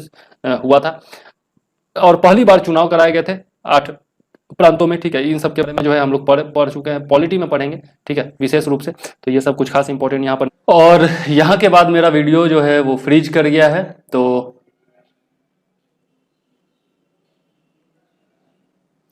और यहाँ के बाद मेरा वीडियो फ्रीज कर गया तो मुझे दोबारा रिकॉर्डिंग करनी पड़ रही है, इसलिए आज का वीडियो डिले हो रहा है। ठीक है, तो क्षमा चाहता हूँ मैं सबसे पहले। और यहाँ पर एक रिक्वेस्ट ये भी करना चाहता हूँ कि बहुत मेहनत लगती है गर्मी में इतने लंबे लंबे वीडियोज बनाने में, और वो भी दोबारा रिकॉर्डिंग करने में, तो आप समझ सकते हैं कितनी तकलीफ होती है। तो जरूर से जरूर इस वीडियो को बहुत सारे लोगों तक पहुँचाइएगा ताकि मेरा मेहनत जो है वो सफल हो सके। चलिए ठीक है, आगे चलते हैं। 1 सितंबर 1939 को द्वितीय विश्व युद्ध प्रारंभ हुआ। ब्रिटिश सरकार ने बिना भारतीयों से पूछे भारत को युद्ध में झोंक दिया था, और कांग्रेस ने इसका विरोध करते हुए नारा दिया था, न कोई भाई न कोई पाई। ठीक है, और इसने अपने द्वारा शासित प्रांतों के सभी मंत्रिमंडलों से त्याग पत्र दे दिया था। ठीक है, यह भी इंपॉर्टेंट पॉइंट है। नेक्स्ट आगे देखते हैं। तो 1 मई 1939 ईस्वी को सुभाष चंद्र बोस ने कार्रवाई फॉरवर्ड ब्लॉक नामक एक नई पार्टी बनाई। ठीक है, और ये इंपॉर्टेंट पॉइंट है, याद जरूर रखिएगा। मार्च 1940 में लीग यानी कि मुस्लिम लीग के लाहौर अधिवेशन में पहली बार पाकिस्तान की मांग की गई थी। तो यह भी जो है इंपॉर्टेंट है, मार्च 1940 याद रखिएगा, लाहौर अधिवेशन याद रखिएगा। ठीक है, और इसका ये कुछ खास नहीं है कि प्रस्ताव किसने रखा था और आपका किसने आपका प्रस्तुत किया था, लेकिन याद रखिएगा तो ज़्यादा अच्छा है। जितना ज़्यादा तथ्य आप याद रख सके उतना ज़्यादा अच्छा होता है। 8 अगस्त 1940 को अगस्त प्रस्ताव अंग्रेजों के द्वारा लाया गया था, यह याद रखिएगा। अगस्त प्रस्ताव पूछा जा चुका है, आगे भी पूछा जा सकता है। मार्च 1942 ईस्वी में क्रिप्स मिशन भारत आया था। ठीक है, तो यह जो है इंपॉर्टेंट पॉइंट है। मार्च 1942 में क्रिप्स मिशन भारत आया। कांग्रेस और मुस्लिम लीग दोनों ने क्रिप्स प्रस्ताव को अस्वीकार कर दिया था, तो यह भी इंपॉर्टेंट है। और पंडित जवाहरलाल नेहरू एवं मौलाना आजाद क्रिप्स मिशन के साथ कांग्रेस के आधिकारिक वार्ताकार थे, तो यह जो है इंपॉर्टेंट पॉइंट है, याद जरूर रखना है। ठीक है, 9 अगस्त 1942 को कांग्रेस ने भारत छोड़ो आंदोलन प्रारंभ किया। भारत छोड़ो आंदोलन को अगस्त क्रांति के नाम से भी जाना जाता है, तो भारत छोड़ो आंदोलन बहुत महत्वपूर्ण है, याद रखिएगा दोनों पॉइंट। ठीक है, और 1943 में बंगाल में अकाल पड़ा था, तो यह भी याद रखिएगा। ठीक है, कोशिश कीजिएगा याद रखने का। आगे देख लेते हैं लॉर्ड वेवेल के बारे में। 1944 से लेकर के 1947 तक इसका कार्यकाल था, और इसके समय में जो है एक सम्मेलन बुलाया गया था शिमला में, जो कि बहुत ज़्यादा इंपॉर्टेंट है। 25 जून 1945 को यह सम्मेलन बुलाया गया था। ठीक है, और इसमें जो है कांग्रेस मंत्रिमंडल प्रतिनिधि मंडल का नेतृत्व किसने किया था, तो अबुल कलाम आजाद जी ने किया था, क्योंकि वही उस समय कांग्रेस के अध्यक्ष हुआ करते थे। ठीक है, आगे देख लेते हैं। गांधी जी ने सम्मेलन में भाग नहीं लिया था, यद्यपि वे शिमला में उपस्थित रहे थे। ठीक है, क्योंकि इसमें जो है विभाजन की बात की गई थी और गांधी जी विभाजन के विरुद्ध थे। ठीक है, और यहाँ पर मुस्लिम लीग का अड़ियल रुख सामने आया। 14 जुलाई तक जो है वो अड़ियल रुख बना रहा। बेबल 14 जुलाई 1945 को सम्मेलन की विफलता की घोषणा कर दिया। ठीक है, तो यह सम्मेलन जो है वो विफल रहा था, यह भी याद रखिएगा। नेक्स्ट 1945 में बनी क्लीमेंट इटली की अध्यक्षता वाली लेबर पार्टी, मतलब 1945 में क्लीमेंट इटली की अध्यक्षता में लेबर पार्टी बन गई थी लंदन में। ठीक है, इंग्लैंड में, और वहां की सरकार द्वारा प्रथम कार्रवाई के अंतर्गत भारत में आम चुनाव करवाना उसका लक्ष्य था। दिसंबर 1945 में घोषित चुनाव परिणामों में केंद्रीय विधानसभा तथा प्रांतीय विधान मंडलों में कांग्रेस को पर्याप्त बहुमत मिला। केंद्रीय विधानसभा में कांग्रेस को निर्वाचन क्षेत्रों में 91.3% मत मिले। तो ये सब कुछ खास इंपॉर्टेंट नहीं है, बस इतना याद रखिएगा। प्रांतीय विधानमंडल में कांग्रेस को बंबई, मद्रास, संयुक्त प्रांत बिहार, उड़ीसा और मध्य प्रांत में पूर्ण बहुमत मिला था। ठीक है, आगे देख लेते हैं किसकी साझा सरकार बनी, ये कुछ इंपॉर्टेंट नहीं है। यहां पर ये इंपॉर्टेंट है, कैबिनेट मिशन 1946 में भारत आया था। ठीक है, कैबिनेट मिशन 1946 में भारत आया था, और इस मिशन के सदस्य कौन कौन थे, तो स्टोफर्ड क्रिप्स, पैथिक लॉरेंस और एबी एलेक्जेंडर थे। ठीक है, बहुत ही इंपॉर्टेंट है, इसके बारे में आगे भी हम लोग पढ़ने वाले हैं। 20 फरवरी 1947 में प्रधानमंत्री क्लीमेंट इटली, जो कि लेबर पार्टी के थे, उन्होंने हाउस ऑफ कॉमन्स में यह घोषणा की कि जून 1948 तक प्रभुसत्ता भारतीयों को दे देंगे। ठीक है, तो ये जो है इसके समय की महत्वपूर्ण घटना है, लॉर्ड लिनलिथगो के समय में, ये आपका जो क्या नाम है, लॉर्ड वेवेल के समय की। आगे देख लेते हैं लॉर्ड माउंटबेटन के बारे में। तो लॉर्ड माउंटबेटन जो है वो आपका मार्च 1947 से जून 1948 तक भारत का वायसराय रहा था, और सत्ता हस्तांतरण के लिए 24 मार्च 1947 को भारत का गवर्नर जनरल लॉर्ड माउंटबेटन को बनाया गया था। यहाँ पर वायसराय होना चाहिए, वो गवर्नर जनरल लिखा हुआ है, गलत लिखा हुआ है। नेक्स्ट 3 जून 1947 को माउंटबेटन योजना घोषित किया गया था। ठीक है, 3 जून 1947 को माउंटबेटन योजना घोषित किया गया था, जिसमें भारत विभाजन शामिल था। ठीक है, तो याद रखिएगा। नेक्स्ट आते हैं यहाँ पर आपका कुछ विद्रोह दिए हुए हैं, वो याद रख लीजिएगा। ऊपर चलते हैं हम लोग सीधा डायरेक्ट। 4 जुलाई 1947 ईस्वी को ब्रिटिश संसद में इटली के द्वारा भारतीय स्वतंत्रता विधेयक प्रस्तुत किया गया था। तो कब प्रस्तुत किया गया था यह याद रखना जरूरी है, जिसे 18 जुलाई को स्वीकृति मिली थी। तो स्वीकृति कब मिली थी यह कुछ खास इंपॉर्टेंट नहीं है। विधेयक के अनुसार भारत और पाकिस्तान 2 स्वतंत्र राष्ट्रों की घोषणा की गई। 15 अगस्त 1947 को भारत स्वतंत्र हुआ, यह तो सब लोग जानते हैं। स्वतंत्र भारत का प्रथम गवर्नर जनरल कौन था? तो लॉर्ड माउंटबेटन था। ठीक है, यह भी याद रखिएगा। ठीक है, आगे देख लेते हैं। स्वतंत्र भारत का प्रथम एवं अंतिम भारतीय गवर्नर जनरल कौन था? तो चक्रवर्ती राजगोपालाचारी थे। ठीक है, यह जो है इंपॉर्टेंट है। ठीक, चक्रवर्ती राजगोपालाचारी जो थे वो स्वतंत्र भारत के प्रथम एवं अंतिम भारतीय गवर्नर जनरल थे। ठीक है, जो भारत के थे। आगे ये जो आपका दिया हुआ है ये सब विद्रोह, ये जरूर याद रखिएगा। सारा विद्रोह लगभग याद रखना जरूरी है। ठीक है, तो एक भी विद्रोह छोड़िएगा नहीं। कौन सा प्रभावित क्षेत्र था, संबंधित नेता कौन थे, और समय क्या था, मतलब ईस्वी क्या थी, यह भी जो है इंपॉर्टेंट है। और खास करके आपके स्टेट का जो आंदोलन है उसके बारे में डिटेल में पढ़ लीजिएगा। ठीक है, यह जरूर कीजिएगा। और बिहार वालों के लिए मैंने बीपीएससी के लिए बनाया है अलग से, तो उसमें सारा दिया हुआ है। ठीक है, और इसमें से लगभग 10 आंदोलनों के बारे में मैं वीडियो बना चुका हूं अलग से, जो कि सब लोग देख सकते हैं। तो वहां पर जाकर के आप जरूर देख लीजिएगा। ठीक है, अब यहाँ पर कुछ उसी विद्रोह के बारे में, ये जो जनजातीय विद्रोह हुए थे उन्हीं के बारे में कुछ दिया हुआ है। तो तिलका मांझी ने भागलपुर के प्रथम कलेक्टर अगस्टस क्लेवलैंड को 1784 ईस्वी में तीर धनुष से जख्मी कर दिया था, जिससे उसकी मृत्यु हो गई थी। इस कारण उसे गिरफ्तार कर 1785 ईस्वी में भागलपुर के में बीच चौराहे में बरगद के पेड़ से लटकाकर फांसी दे दी गई थी। ये कुछ खास इंपॉर्टेंट नहीं है। यहाँ पर ये इंपॉर्टेंट है, दामने कोह का क्षेत्र जो है किसको कहा जाता था? तो भागलपुर से राजमहल के बीच का जो क्षेत्र था वह दामने कोह के नाम से जाना जाता है। ठीक है, और संथाल बहुल क्षेत्र था, संथाल जनजाति की यहाँ पर बहुलता में जनसंख्या थी। गैर आदिवासियों एवं अंग्रेजों के अत्याचार से तंग आकर यहीं के संथालों ने अपने आप को संगठित कर लिया। संथालों को उत्प्रेरित करने का कार्य भगनाडीह गांव के चूलू संथाल के 4 पुत्र सिद्धू कान्हू, चांद और भैरव ने किया था। संथाल विद्रोह का नेतृत्व जो है इन्हीं चारों ने किया था, सिद्धू कान्हू, चांद और भैरव ने किया था। सिद्धू कान्हू का नाम विशेष रूप से याद रखना है। ठीक है, और सिद्धू ने अपने आप को ठाकुर का अवतार घोषित किया था। और प्रारंभ कब हुआ था? 1855 ईस्वी में यह प्रारंभ हुआ था संथाल विद्रोह। ठीक है, सशस्त्र विद्रोह का प्रारंभ दीसी नामक स्थान में अत्याचारी दरोगा महेश लाल की हत्या से हुई थी। यह कुछ खास इंपॉर्टेंट नहीं है। बिरसा मुंडा का जन्म कब हुआ था यह याद रखना जरूरी है, 15 नवंबर 1875 ईस्वी को। खास करके जो बिहार और झारखंड के लोग हैं वो लोग जरूर याद रखिएगा। पलामू जिले के तमार के निकट उली हातू नामक गांव में हुआ था। 1895 में बिरसा ने अपने आप को ईश्वर का दूत घोषित किया था। तो यह जो है पूछा जाता है, इसलिए याद रखिएगा। ठीक है, नेक्स्ट चलते हैं। उड़ीसा के कंध आदिवासियों के बीच मारियाह प्रथा यानी कि मानव बलि की प्रथा का प्रचलन था। वैसे पूछा नहीं गया है लेकिन याद रखिएगा तो अच्छी बात है। भगत जवाहर मल के शिष्य राम सिंह ने 1872 में अंग्रेजों का कड़ाई से सामना किया।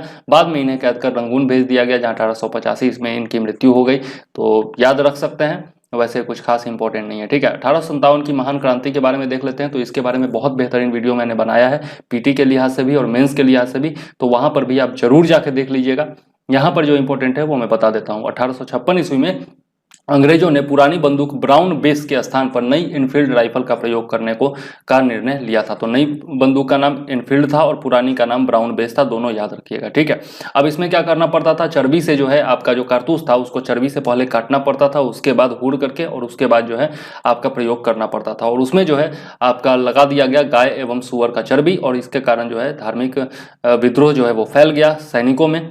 सैनिकों ने पहले मना कर दिया, और इसी क्रम में 29 मार्च 1857 को मंगल पांडे नाम के एक सैनिक ने बैरकपुर में गाय की चर्बी मिले कारतूसों को मुंह से काटने से स्पष्ट मना कर दिया, और उन्हें गिरफ्तार करके 8 अप्रैल 1957 को जो है फांसी पर लटका दिया गया। ठीक है, आगे देख लेते हैं। मंगल पांडे का संबंध किस बटालियन से था? तो यह भी जो है इंपॉर्टेंट है, याद रखिएगा। 34वां बंगाल नेटिव इन्फेंट्री, BNI। ठीक है, तो यह जो है इंपॉर्टेंट है। अब विद्रोह का शुरुआत कब हुआ था? तो विद्रोह की शुरुआत जो हुई थी वह 10 मई 1857 के दिन मेरठ की पैदल टुकड़ी ने की थी, जो कि आपका 20वीं नेवल इन्फेंट्री से थे, और 1857 की क्रांति की यहाँ से शुरुआत हो गई थी। 1857 की क्रांति के समय भारत का गवर्नर जनरल कौन था? तो लॉर्ड कैनिंग था, और इंग्लैंड का प्रधानमंत्री कौन था? तो पार्मस्टेन था। ठीक है, जो कि लिबरल था, इंपॉर्टेंट है, याद रखिएगा। और 1857 की क्रांति का प्रतीक चिन्ह क्या था? तो रोटी था। ठीक है, और कमल था, रोटी का टुकड़ा और कमल। ठीक है, याद रखिएगा। अंग्रेजी भारतीय सेना का निर्माण 1748 ईस्वी में आरंभ हुआ था और उस समय मेजर स्ट्रिंजर लॉरेंस को अंग्रेजी भारतीय सेना का जनक पुकारा जाता था। तो अंग्रेजी भारतीय सेना का जनक कौन था? आपका याद रखिएगा, स्ट्रिंजर लॉरेंस। ठीक है। 1857 की क्रांति की असफलता के उपरांत सेना में अंग्रेजों, ये कुछ खास इंपॉर्टेंट नहीं है। पहले जो आपका सेना का संख्या था वो, उसमें भारतीय जो थे वो 1,38,000 थे और जो आपके अंग्रेज थे वो आपके थे लगभग 45,000। तो सेना और भारतीयों और सेना में भारतीयों और अंग्रेजों का अनुपात जो था वो 5:1 हुआ करता था। ठीक है। इसके बारे में मैं बताया हूं वीडियो में, तो वहां पर जाकर के आप देख लीजिएगा। यहाँ पर जो इंपॉर्टेंट है कि 1857 के मामले की जांच हेतु पील कमीशन को नियुक्त किया गया था। यह बहुत ही इंपॉर्टेंट पॉइंट है। पील कमीशन किससे संबंधित है? नेक्स्ट, बिहार, अवध तथा अन्य स्थानों में व्यक्तियों को जिन्होंने 1857, ये कुछ खास नहीं है, गोरखा और पठानों को भर्ती कर लिया गया था। ये इंपॉर्टेंट है। इसका परिणाम हुआ था 1857 की क्रांति का कि पहले जो आपके ब्राह्मण वगैरह हुआ करते थे तो उनको हटा करके, ब्राह्मण थे, राजपूत थे, उनको हटा करके और गोरखा और पठानों को भर्ती कर लिया गया था। ठीक है। सिखों की संख्या भी जो है बढ़ाई गई थी। आगे देख लेते हैं। यहाँ पर ह्यूरोज ने लक्ष्मीबाई की वीरता से प्रभावित होकर कहा था कि क्रांतिकारियों में वह एक अकेली मर्द थी। ठीक है। तो यह भी जो है कथन इंपॉर्टेंट है। इसके बारे में डिटेल से मैंने बताया है कि क्यों कहा था उसने। ठीक है, अपने वीडियो में, तो वहां पर जाकर के आप देख सकते हैं। यहाँ पर 1857 की क्रांति के बारे में इतिहासकारों का मत दिया हुआ है। तो बीडी सावरकर का मत, और ये सारा जो मत है ये इंपॉर्टेंट है, सारा मत याद रखिएगा। ठीक है। मेंस में भी काम आएगा और पीटी में भी काम आएगा। और यहाँ पर आपका दिया हुआ है चार्ट में कि कहाँ से किसका नेतृत्व था। तो यह जो है यह भी इंपॉर्टेंट है, याद रखिएगा। दिल्ली से याद रखिएगा बहादुर शाह जफर, और बख्त खां जो उनका सेनापति था उसका नेतृत्व था। ठीक है।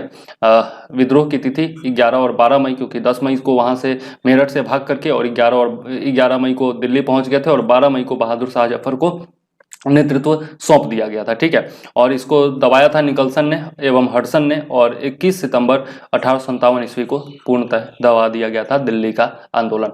कानपुर में देखें तो नाना साहब जिनका नाम ढूंढू पंत था, और तात्या तोपे जिनका नाम था आपका जिनका नाम सॉरी याद नहीं आ रहा है मुझे, तात्या तोपे का नाम जो था वो था आत्माराम पांडुरंग। ठीक है। आत्माराम पांडुरंग इनका नाम था तात्या तोपे का। तो इन्होंने सैन्य नेतृत्व दिया था और कैम्पबेल ने इसको दबा दिया था 5 जून 1857 ईस्वी को। यहाँ पर विद्रोह हुआ था और 6 सितंबर को यहाँ पर दबा दिया गया था 1857 में। ठीक है। आगे देख लेते हैं। लखनऊ में बेगम हजरत महल का नेतृत्व था, झांसी में रानी लक्ष्मीबाई का नेतृत्व था, इलाहाबाद में लियाकत अली, जगदीशपुर में वीर कुंवर सिंह, बरेली में खान बहादुर खां, फैजाबाद में मौलवी उमर उल्ला और फतेहपुर में आपका अजीम उल्ला का शासन था। ठीक है।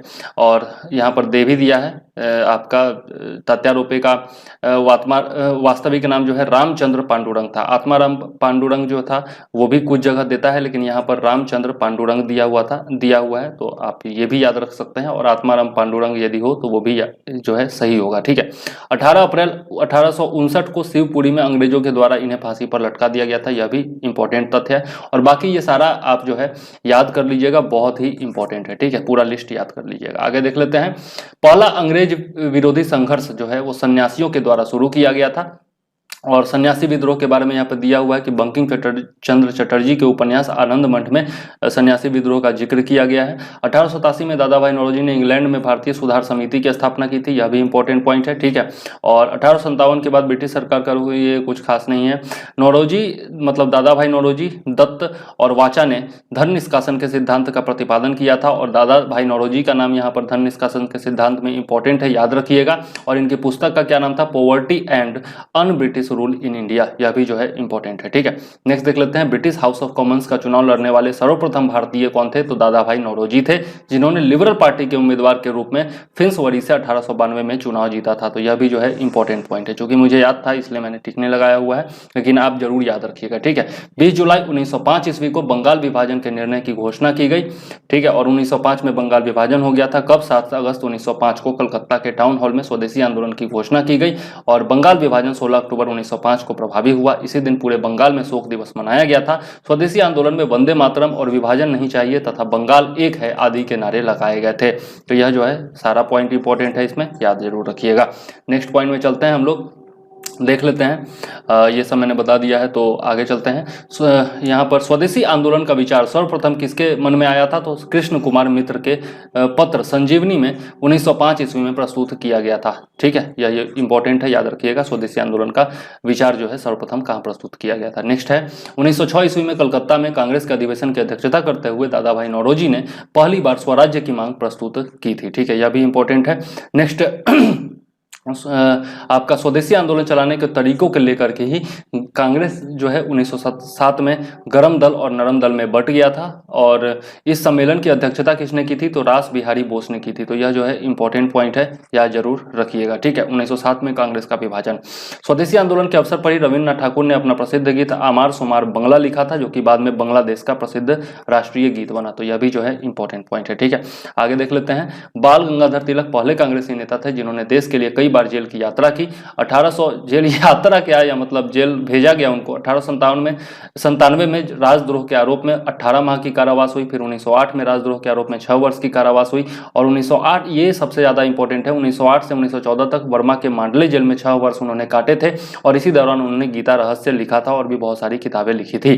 प्लेग के समय ज्यादतियों से प्रभावित होकर पूना के चापेकर बंधुओं दामोदर एवं बालकृष्ण चापेकर ने प्लेग अधिकारी रेंड एवं एयर्स्ट की हत्या कर दी थी। तो ये चापेकर बंधुओं का नाम जो है वो जरूर याद रखिएगा। और किसकी हत्या की थी? तो रेंड एवं एयर्स्ट की हत्या की थी, यह भी याद रखिएगा। ठीक है, आगे देख लेते हैं। बंगाल के क्रांतिकारी विचारधारा को वारिंद्र कुमार घोष एवं भूपेंद्र नाथ दत्त ने फैलाया था, यह भी इंपॉर्टेंट है। और 1905 में वारिंद्र कुमार घोष ने भवानी मंदिर नामक पुस्तिका लिखी थी। तो यह जो है PBI है, यह पूछा जाता है भवानी मंदिर। ठीक है, और इसके अलावा इन्होंने जो है दोनों ने मिलकर युगांतर नामक समाचार पत्र का भी प्रकाशन किया था 1906 में। तो यह भी जो है इंपॉर्टेंट है, युगांतर कई बार पूछा जा चुका है। ठीक है, याद रखिएगा। आगे देख लेते हैं। नेक्स्ट पॉइंट जो है हमारा, यहाँ पर आपका 1853 का वर्ष किस प्रकार से एक परिवर्तन बिंदु था, तो वो दिया हुआ है यहीं पर। आपका 1893 में आप जानते हैं कि सर्वधर्म सम्मेलन हुआ था शिकागो में, जहाँ पर आपके हमारे स्वामी विवेकानंद जी ने भाषण दिया था, वक्तव्य दिया था। और यहाँ पर उनकी बहुत प्रशंसा हुई थी, तूफानी हिंदू उनको कहा जाने लगा था। ठीक है, इसके बारे में दिया हुआ है। और भी बहुत सारी चीजें दी हुई हैं, कब क्या हुआ ये आपका 1893 में। तो ये सब जो है याद रख लीजिएगा। कुछ खास इंपॉर्टेंट नहीं है इसमें, लेकिन ध्यान में रखिएगा तो ज्यादा अच्छा रहेगा। ठीक है, अब आगे चलते हैं हम लोग और देख लेते हैं। बंगाल में पी मित्रा ने अनुशीलन समिति का गठन किया था, यह जो है इंपॉर्टेंट है। बंगाल में पी मित्रा ने अनुशीलन समिति का गठन किया था, जिसका उद्देश्य था खून का बदला खून। और यह जो क्रांतिकारी संगठन था, एक तरह से पहला क्रांतिकारी संगठन भारत में कह सकते हैं इसको। ठीक है, और इसकी बहुत सारी शाखाएं खोली गई थी, 500 से ज्यादा शाखाएं थी। अनुशीलन समिति ने हेमचंद्र दास कानूनगो को पेरिस भेजा था, ताकि वहां से जो है बम बनाना सीख सके। निकोलस सफ्रांस्की जो थे क्रांतिकारी रूस के, उनसे इन्होंने बम बनाना सीखा था। महाराष्ट्र में विनायक दामोदर सावरकर, जिनका नाम आप जानते हैं, BD सावरकर, और 1904 ईस्वी में उन्होंने अभिनव भारत नामक संस्था की स्थापना की। यह भी जो है क्रांतिकारी संगठन था, याद रखिएगा, इंपॉर्टेंट है। और PN बापट को उन्होंने बम बनाने की कला सीखने के लिए पेरिस भेजा था। ठीक है, महाराष्ट्र में क्रांतिकारी आंदोलन उभारने का श्रेय किसको जाता है? तो तिलक के पत्र केसरी, यानी केसरी जो कि मराठी में प्रकाशित होता था, उसको जाता है। ठीक है, तो केसरी मराठी में प्रकाशित होता था, बहुत इंपॉर्टेंट है। और तिलक का, बाल गंगाधर तिलक का आपका जो पत्र था वह भी याद रखिएगा। ठीक है, तिलक ने, ये भी बहुत इंपॉर्टेंट है, कई बार पूछा गया है। तिलक ने 1893 ईस्वी में गणपति एवं 1895 ईस्वी में शिवाजी उत्सव का मनाना प्रारंभ किया था, यह भी जो है PBI है, याद जरूर रखिएगा। ठीक है, नेक्स्ट ये भी इंपॉर्टेंट है। वैलेंटाइन सिरोल ने बाल गंगाधर तिलक को भारतीय असंतोष का जनक कहा था। ठीक है, तो यह बराबर पूछा जाता है, इसलिए याद जरूर रखिएगा। ठीक है, यहाँ पर खुदीराम बोस के बारे में कुछ दिया हुआ है, तो यह भी जो है इंपॉर्टेंट पॉइंट है, याद रखना चाहिए क्रांतिकारियों के बारे में। तो देख लेते हैं। जन्म जो है इनका 1889 में हुआ था, हबीबपुर में। ठीक है, जो कि पश्चिम बंगाल में है, जिला मिदनापुर। नेक्स्ट, पकड़ने वाली पुलिस का नाम क्या था? तो यह कुछ खास इंपॉर्टेंट नहीं है। खुदीराम बोस के मुकदमे में जज कौन थे? तो कर्ण डफ थे। ठीक है, और सरकारी वकील मानुक एवं विनोद मजुमदार थे। खुदीराम बोस की ओर से वकील कौन थे? तो कालिदास बोस थे, ये याद रख सकते हैं आप। और फांसी की तारीख जो है वो याद रखना है, 11 अगस्त 1908। ठीक है, एक हाथ में गीता लेकर के खुदीराम बोस फांसी के तख्ते पर जा खड़े हुए थे। ठीक है। यहां से ये भी याद रखिएगा, महाराष्ट्र से महत्वपूर्ण क्रांतिकारी पत्र काल का संपादक जो है वो परांजपे थे। ठीक है, यह भी याद रखिएगा। ठीक, नेक्स्ट, प्रफुल्ल चाकी और खुदीराम बोस ने 30 अप्रैल 1908 ईस्वी को मुजफ्फरपुर के जज किंग्सफोर्ड की हत्या का प्रयत्न किया था। गलती से बम जो है केनेडी की गाड़ी पर गिरा दिया गया, जिससे 2 महिलाओं प्रिंगले की पत्नी एवं बेटी की मृत्यु हो गई और चाकी ने आत्महत्या कर ली। इसमें प्रफुल्ल चाकी ने आत्महत्या कर ली थी। इसमें प्रयत्न चूंकि असफल रहा था और खुदीराम बोस को लगभग 18 वर्ष की अवस्था में 11 अगस्त 1908 को फांसी दे दी गई थी और संभवतः ये जो थे वो फांसी पर चढ़ने वाले सबसे कम उम्र के नौजवान थे। ठीक है, मेरे हिसाब से तो सबसे कम उम्र के ही थे, लेकिन संभवतः शब्द का इस्तेमाल मैंने किया है। ठीक है, खुदीराम बोस बंगाल के क्रांतिकारियों के युगांतर दल के सक्रिय सदस्य थे। युगांतर दल के नेता कौन थे? तो वारेंद्र कुमार घोष थे। यह जो है इंपॉर्टेंट है। युगांतर दल के नेता कौन थे? तो वारेंद्र कुमार घोष थे, याद रखिएगा। 1905 ईस्वी में लंदन में श्यामजी कृष्ण वर्मा ने इंडियन होम रूल सोसाइटी की स्थापना की थी। बहुत ही इंपॉर्टेंट पॉइंट, बराबर पूछा जाता है, तो याद जरूर रखिएगा। नेक्स्ट, 30 सितंबर 1904, ये कुछ खास नहीं है। यहाँ पर याद रखिएगा कि सम्मेलन किसने बुलाया था? तो नवाब सलीमुल्लाह खां के निमंत्रण पर सम्मेलन हुआ था 1906 ईस्वी में। ठीक है, ढाका के नवाब थे ये सलीमुल्लाह खां और अध्यक्ष कौन थे? तो नवाब बकारुल मुल्क थे। ये सब याद रखने की जरूरत नहीं है, लेकिन मैं पृष्ठभूमि बता रहा हूँ। इसी सम्मेलन में अखिल भारतीय मुस्लिम लीग का उदय हुआ था। लीग का संविधान 1907 ईस्वी में कराची में बना था और इस संविधान के अनुसार प्रथम अधिवेशन 1908 को अमृतसर में हुआ था। तो ये प्रथम अधिवेशन जो मुस्लिम लीग का हुआ था वह याद रखना जरूरी है। ठीक है, जहां आगा खां को इसका अध्यक्ष बना दिया गया था। PBI पॉइंट है। ठीक है, तो यह जो है जरूर याद रखना है। ठीक है, और मुस्लिम लीग ने बंगाल विभाजन का समर्थन किया था, यह भी आप लिख सकते हैं। ठीक है, अगर बंगाल विभाजन पर मेंस में आपको से क्वेश्चन पूछा जाता है तो। नेक्स्ट देख लेते हैं, भिखाजी रुस्तम कामा भारतीय मूल की फ्रांसीसी नागरिक थी जो जर्मनी के स्टुटगार्ट शहर में 22 अगस्त 1907 को आयोजित 7वीं अंतर्राष्ट्रीय कांग्रेस में तिरंगा फहराने के लिए जानी जाती हैं। तो यह याद रखिएगा, कहां पर तिरंगा फहराई थी? तो स्टुटगार्ट में। कब फहराई थी? तो 22 अगस्त 1907 को। ठीक है, कौन फहराई थी? तो भिखाजी रुस्तम कामा, जो कि फ्रांसीसी नागरिक थी भारतीय मूल की। 1 जुलाई 1909 को मदन लाल धिगरा ने विलियम कर्नल वाइली को गोली मार करके हत्या कर दी थी। ठीक है, यह भी जो है बहुत ही इंपॉर्टेंट है, याद जरूर रखिएगा। ठीक है, आगे देख लेते हैं। 16 अगस्त 1909 ईस्वी को मदन लाल धिगरा को मृत्युदंड दिया गया था। ठीक है, विदेश में ही इनको मृत्युदंड दे दिया गया था और ये सब इंपॉर्टेंट नहीं है। यहाँ पर हाँ ये याद रखिएगा, वायसराय लॉर्ड हार्डिंग ने 1911 में दिल्ली में भव्य दरबार का आयोजन कर इंग्लैंड के सम्राट जॉर्ज पंचम एवं मेरी के स्वागत किया था। इस दरबार में क्या क्या घोषणाएं हुई थी, यह सारा इंपॉर्टेंट है। तो बंगाल विभाजन को रद्द कर दिया गया था यहाँ पर 1905 में, जो आपका बंगाल का विभाजन हुआ उसको यहाँ पर 1911 में रद्द कर दिया गया। बंगाली भाषी क्षेत्रों को मिलाकर के अलग प्रांत बनाया गया। बिहार एक अलग राज्य बना था और 1912 याद रखिएगा, 1912 में यह जो है कार्यान्वित हो गया था, अलग राज्य बन गया था, जिसमें उड़ीसा भी शामिल था। तो बिहार और उड़ीसा जो है वो बंगाल से अलग हुआ था 1912 में। ठीक है, याद जरूर रखिएगा। ठीक है, राजधानी को कलकत्ता से दिल्ली स्थानांतरित करने की घोषणा की गई थी 1911 में और 1912 में जो है दिल्ली भारत की राजधानी बन गया था। तो यह भी जो है इंपॉर्टेंट पॉइंट है, याद रखिएगा।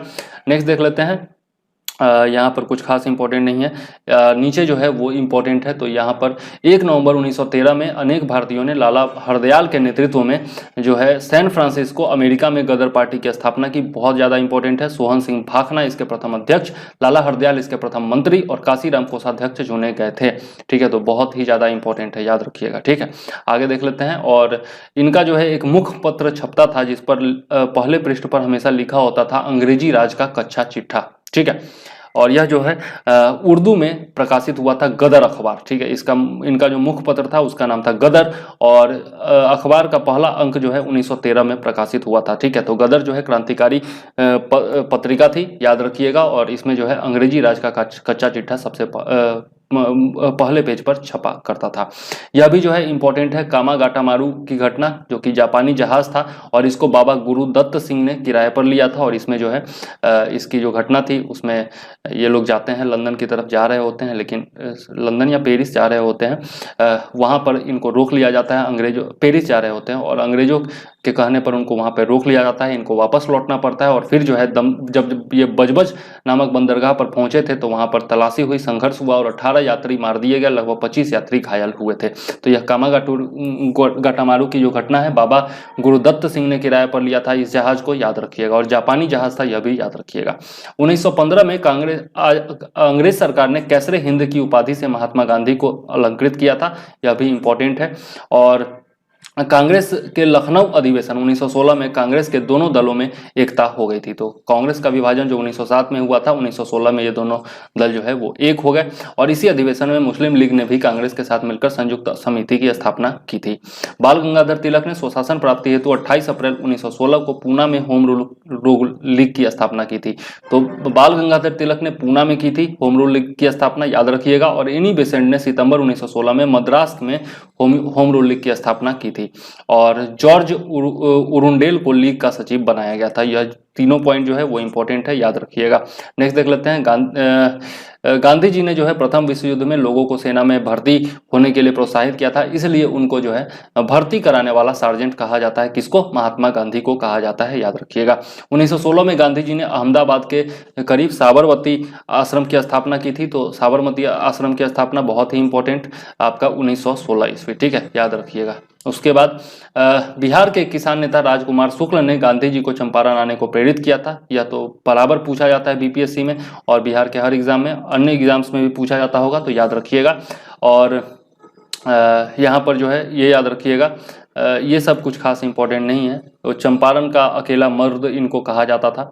नेक्स्ट ये यहाँ पर इंपॉर्टेंट है, गांधी जी ने सत्याग्रह का सर्वप्रथम प्रयोग कहाँ किया था? तो पूरे विश्व में यदि देखा जाए तो दक्षिण अफ्रीका में किया था, और भारत में यदि देखा जाए तो सत्याग्रह का पहला प्रयोग 1917 के चंपारण में किया गया था, जो कि चंपारण आंदोलन बहुत ही फेमस है, ठीक है। और यहाँ पर जो है तिनकटिया प्रथा को समाप्त कर दिया गया था इनके आंदोलन के बाद, गांधी जी के आंदोलन के बाद। तो ये याद रखिएगा, ठीक है। 3/20 तिनकटिया का मतलब क्या होता है? जो आपका 3/20 होता है, 1 बीघा में 20 कट्ठा जमीन होता है, और 3 कट्ठा का जो कर है वो देना पड़ता था किसानों को, इसीलिए इसको तिनकटिया पद्धति कहा जाता है, ठीक है।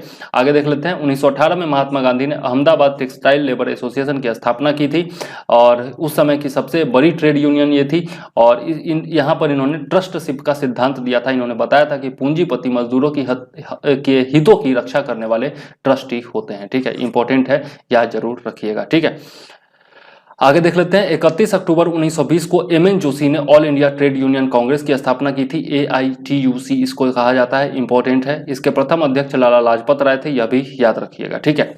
आगे देख लेते हैं, गांधी जी ने अहमदाबाद मिल मजदूरों के साथ हड़ताल कब की थी? तो 1918 ईस्वी में की थी, यह भी इंपॉर्टेंट है। और गुजरात के खेरा में इन्होंने कर नहीं आंदोलन चलाया था 1918 में ही, ठीक है। तो ये दोनों आंदोलन जो है चंपारण के बाद सबसे प्रसिद्ध आंदोलन रहे थे गांधी जी के, इसलिए याद रखिएगा। 19 मार्च 1919 को रॉलेट एक्ट लागू हुआ था, यह भी काला कानून इसको कहा जाता है, याद रखिएगा। क्योंकि और इसको जो है कोई अपील, न कोई दलील और न कोई वकील, इस नाम से भी जाना जाता है, क्योंकि इसमें जो है सीधा गिरफ्तार करके मुकदमा चला दिया जाता था। गिरफ्तारी कभी भी हो सकती थी, कोई अपील नहीं, कोई दलील नहीं, कोई वकील नहीं किया सकता था, ठीक है। गांधी जी ने इस कानून के विरुद्ध 6 अप्रैल 1919 को देशव्यापी हड़ताल करवाई थी। 13 अप्रैल 1919 को अमृतसर के जलियांवाला बाग हत्याकांड हुआ था। डॉक्टर सतपाल और सैफुद्दीन किचलू जो है वो गिरफ्तार किए गए थे रॉलेट एक्ट के विरोध में, और इसी के विरोध में जो है यहाँ पर सभा हो रही थी, जहाँ पर RES डायर ने अंधाधुंध गोलियां चलवा दी थी, और जो है बहुत सारे लोग मारे गए थे। बहुत ही क्रूर घटना थी ये। लेफ्टिनेंट गवर्नर कौन था? तो सर माइकल ओ डायर था, ठीक है, यह भी याद रखिएगा। लेफ्टिनेंट गवर्नर कौन था? तो सर माइकल ओ डायर था उस समय, जिसने आदेश दिया था। आगे देख लेते हैं, जलियांवाला बाग हत्याकांड में हंसराज नामक भारतीय ने डायर का सहयोग किया था। यह जो गद्दार था उसका भी नाम याद रखिए, ठीक है, गद्दारों को भी याद रखना चाहिए। जलियांवाला बाग हत्याकांड के विरोध में महात्मा गांधी ने कैसरे हिंद की उपाधि लौटा दी, जमुनालाल बजाज ने राय बहादुर की उपाधि लौटा दी, और रविन्द्रनाथ टैगोर ने सर की उपाधि वापस लौटा दी थी। तो यह जो है इंपॉर्टेंट पॉइंट है, याद रखिएगा। जलियांवाला बाग हत्याकांड की जांच के लिए सरकार ने 19 अक्टूबर को 1919 में लॉर्ड हंटर की अध्यक्षता में हंटर कमीशन का गठन किया था। तो हंटर कमीशन जलियांवाला बाग हत्याकांड से संबंधित है, याद जरूर रखिएगा, ठीक है। और इसमें जो है 3 भारतीय शामिल किए गए थे हंटर कमीशन में, जिसमें आपके सर चिमन लाल सीतलवार, साहबजादा सुल्तान अहमद और जगत नारायण सदस्य शामिल थे, ठीक है। और कांग्रेस ने भी इसके लिए जो है जांच के लिए एक समिति बनाई थी, जिसमें मदन मोहन मालवीय का नेतृत्व था, ठीक है। और इसके सदस्यों में मोतीलाल नेहरू और गांधी जी भी शामिल थे, ठीक है। और जलियांवाला बाग जो था वो जल्ली नामक व्यक्ति की संपत्ति था, ऐसे पूछा नहीं गया मेरे हिसाब से, लेकिन याद रखिएगा। और खिलाफत आंदोलन भारतीय मुसलमानों का मित्र राष्ट्रों के विरुद्ध, विशेषकर ब्रिटेन के खिलाफ टर्की के खलीफा के समर्थन में आंदोलन था, यह भी याद रखिएगा। खलीफा कहाँ का था? तो टर्की का था।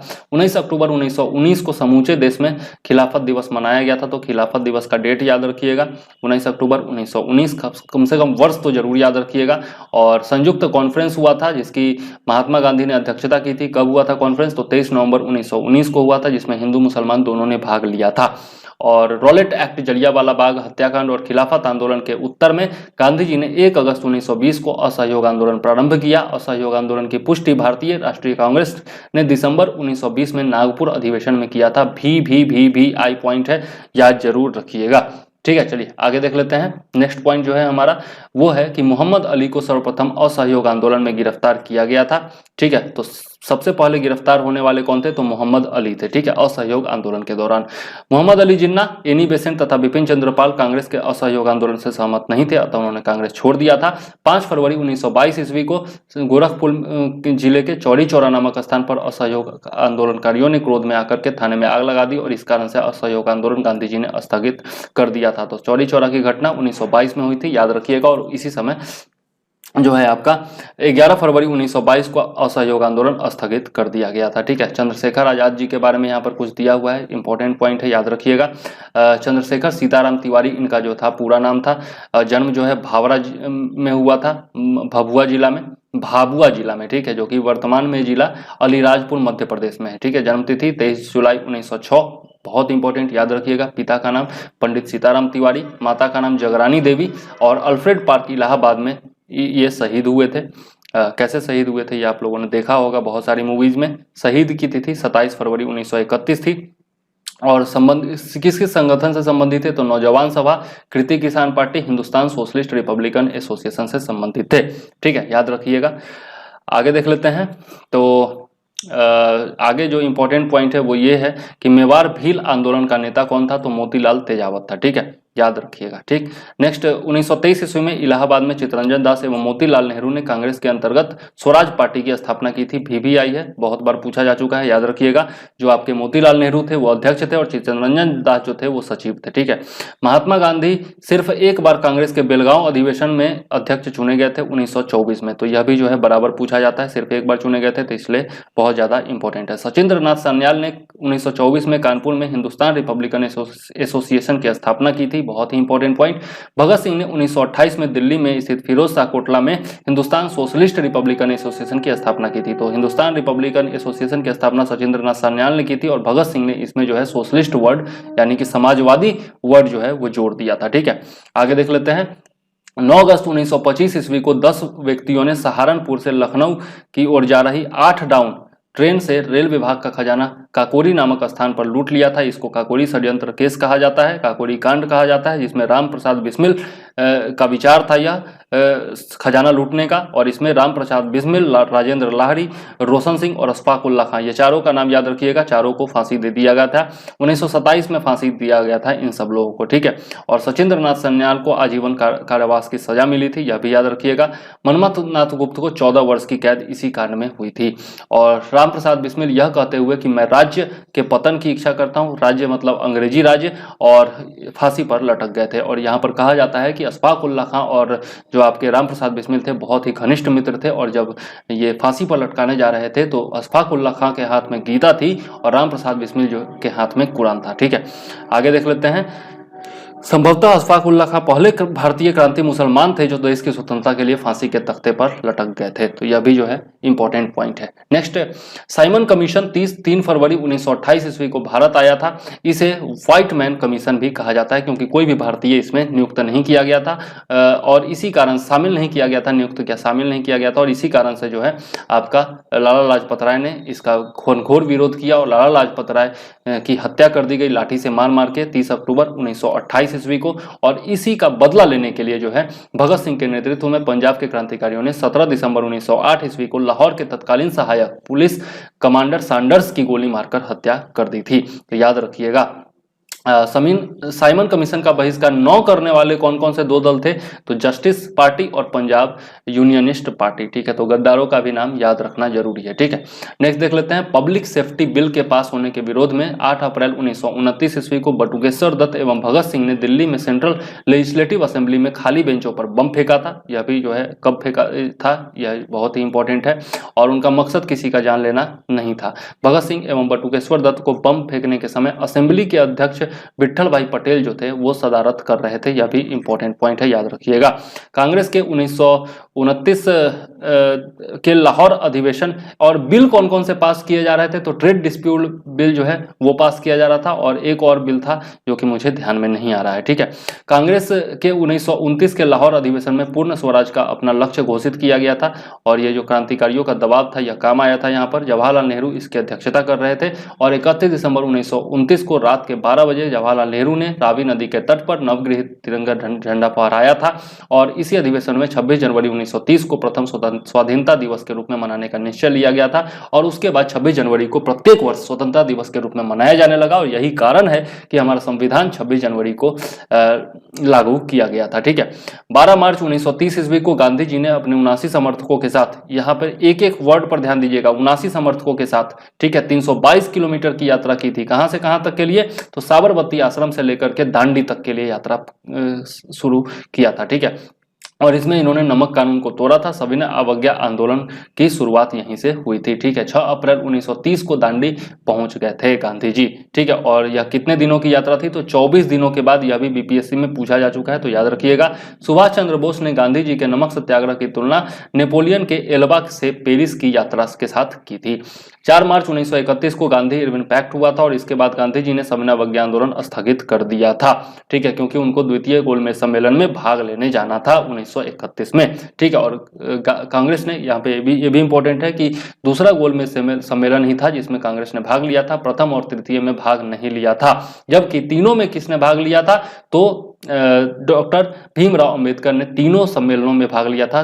पहला, दूसरा और तीसरा तीनों गोलमेज सम्मेलन में भाग लिया था। दूसरा गोलमेज सम्मेलन 7 दिसंबर 1931 को हुआ था। ठीक है, और ये समय मैंने बता दिया। प्रथम गोलमेज सम्मेलन 12 नवंबर 1930 को, और तृतीय जो हुआ था वो 17 नवंबर 1932 को हुआ था। 30, 31, 32 लगातार है, याद रखिएगा। और तीनों गोलमेज सम्मेलन के समय इंग्लैंड का प्रधानमंत्री कौन था? तो जेम्स रैमजे मैकडोनाल्ड था। ठीक है, और ये भी मैंने बता दिया कि तीनों सम्मेलन में भीमराव अंबेडकर जो है वो अछूतों यानी कि दलितों के प्रतिनिधि के रूप में भाग लिए थे। ठीक है, आगे देख लेते हैं। दूसरे गोलमेज सम्मेलन की असफलता के बाद गांधी जी ने 3 जनवरी 1932 को पुनः सविनय अवज्ञा आंदोलन प्रारंभ कर दिया था। तो दोबारा शुरुआत कब हुई थी, यह याद रखिएगा। सविनय अवज्ञा आंदोलन में पठान सत्याग्रहियों पर गोली चलाने वाले गढ़वाल राइफल्स ने इनकार कर दिया था। मतलब गढ़वाल राइफल्स ने सविनय अवज्ञा आंदोलन में पठान सत्याग्रहियों पर गोली चलाने के आदेश को नामंजूर कर दिया था। तो कितने बड़े देशभक्त थे यह आप देख सकते हैं। 23 मार्च 1931 को सहदेव, भगत सिंह एवं राजगुरु को फांसी पर लटका दिया गया था। यहाँ पर किताब वाले की गलती है, यहाँ पर कम से कम जी तो लगाना चाहिए आदर में यार। चलिए आगे देख लेते हैं। मई 1934 ईस्वी में कांग्रेस सोशलिस्ट पार्टी की स्थापना हुई थी, यह याद रखिएगा। ठीक है, और अखिल भारतीय किसान सभा का प्रथम सम्मेलन अप्रैल 1936 में लखनऊ में हुआ था। बहुत बहुत बहुत बहुत इंपॉर्टेंट है, कई बार बीपीएससी में पूछा जा चुका है और अन्य एग्जाम्स में भी पूछा जा चुका है। और इसके अध्यक्ष कौन थे? तो स्वामी सहजानंद थे, और महासचिव कौन थे? तो NG रंगा थे। ठीक है, यह भी पूछा जा चुका है, दोनों नाम याद रखिएगा। ठीक है, और स्वामी सहजानंद सरस्वती ने हुंकार नामक पत्रिका को प्रकाशित किया था, यह भी जो है इंपॉर्टेंट है। और यह किसान आंदोलन की पत्रिका थी, यह भी याद रखिएगा। राहुल सांकृत्यायन ने इस साप्ताहिक पत्रिका के लिए संपादक कब बने थे? 1942 में बने थे। अखिल भारतीय किसान सभा का गठन 11 अप्रैल 1936 को लखनऊ में हुआ था, यह भी आई है, याद जरूर रखिएगा। नेक्स्ट देख लेते हैं। 1939 ईस्वी में महात्मा गांधी के द्वारा प्रस्तावित या फिर आप कह सकते हैं कि उन्हीं के ये चेले थे पट्टाभी सीतारमैया, उनको हरा करके सुभाष चंद्र बोस कांग्रेस के अध्यक्ष चुने गए थे। ठीक है, आगे देख लेते हैं। और सुभाष चंद्र बोस ने कांग्रेस के हरिपुरी अधिवेशन की अध्यक्षता की थी। ठीक है, यहाँ पर शायद नहीं दिया हुआ है। 1 मई 1939 को सुभाष चंद्र बोस ने कांग्रेस के भीतर ही नए गुट का गठन किया था, जिसे फॉरवर्ड ब्लॉक कहा जाता है, क्योंकि विचार नहीं मिल रहे थे। जवाहरलाल नेहरू और गांधी जी जो थे वो अहिंसा का मार्ग अपनाना चाहते थे, जबकि सुभाष चंद्र बोस तो कहते थे कि तुम मुझे खून दो मैं तुम्हें आज़ादी दूंगा। ठीक है, तो इस कारण से विचार नहीं मिल रहा था और इस कारण से इन्होंने इस्तीफा दे दिया था। और यही कारण है कि पट्टाभी सीतारामैया का प्रचार किया था महात्मा गांधी ने, किसके विरुद्ध? सुभाष चंद्र बोस के विरुद्ध।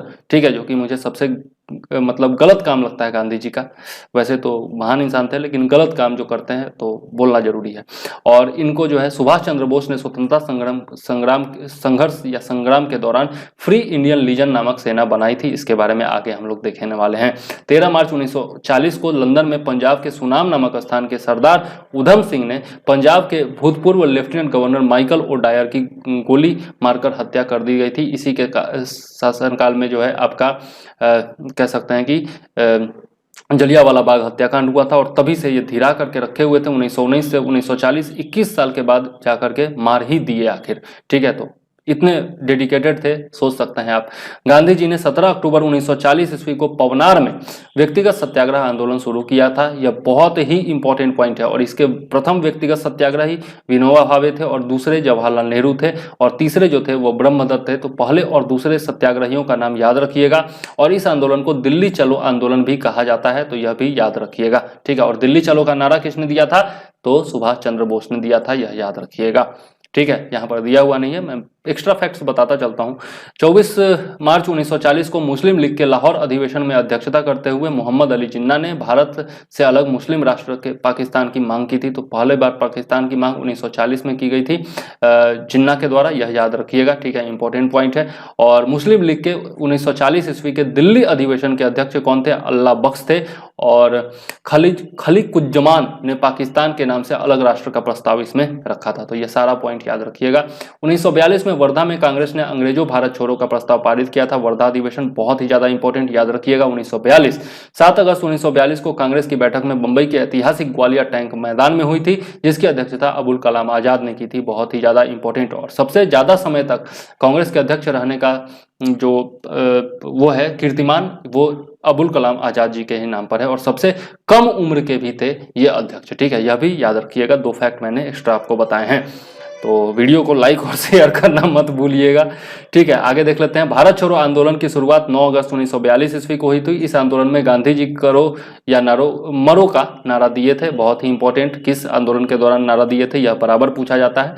9 अगस्त 1942 ईस्वी को प्रातःकाल ऑपरेशन 0 आवर शुरू कर दिया गया था अंग्रेजों के द्वारा, और उसके बाद जो है कांग्रेस के प्रमुख नेताओं को गिरफ्तार कर लिया गया। गांधी जी को कहां रखा गया था? तो पूना के आगा खां महल में रखा गया था, आगा खां पैलेस में रखा गया था। यह बहुत ही इंपॉर्टेंट, बार बार पूछा गया है। ठीक है, तो याद जरूर रखिएगा। और अन्य सदस्यों को अहमदनगर के दुर्ग में रखा गया है। यह पूछा जाता है कि नहीं पता नहीं, लेकिन ध्यान में रखिएगा तो अच्छा है। सरोजनी नायडू एवं कस्तूरबा गांधी को आगा खां पैलेस में रखा गया था, और जवाहरलाल नेहरू को अल्मोड़ा जेल में रखा गया था, और राजेंद्र प्रसाद को बांकीपुर जेल में रखा गया था।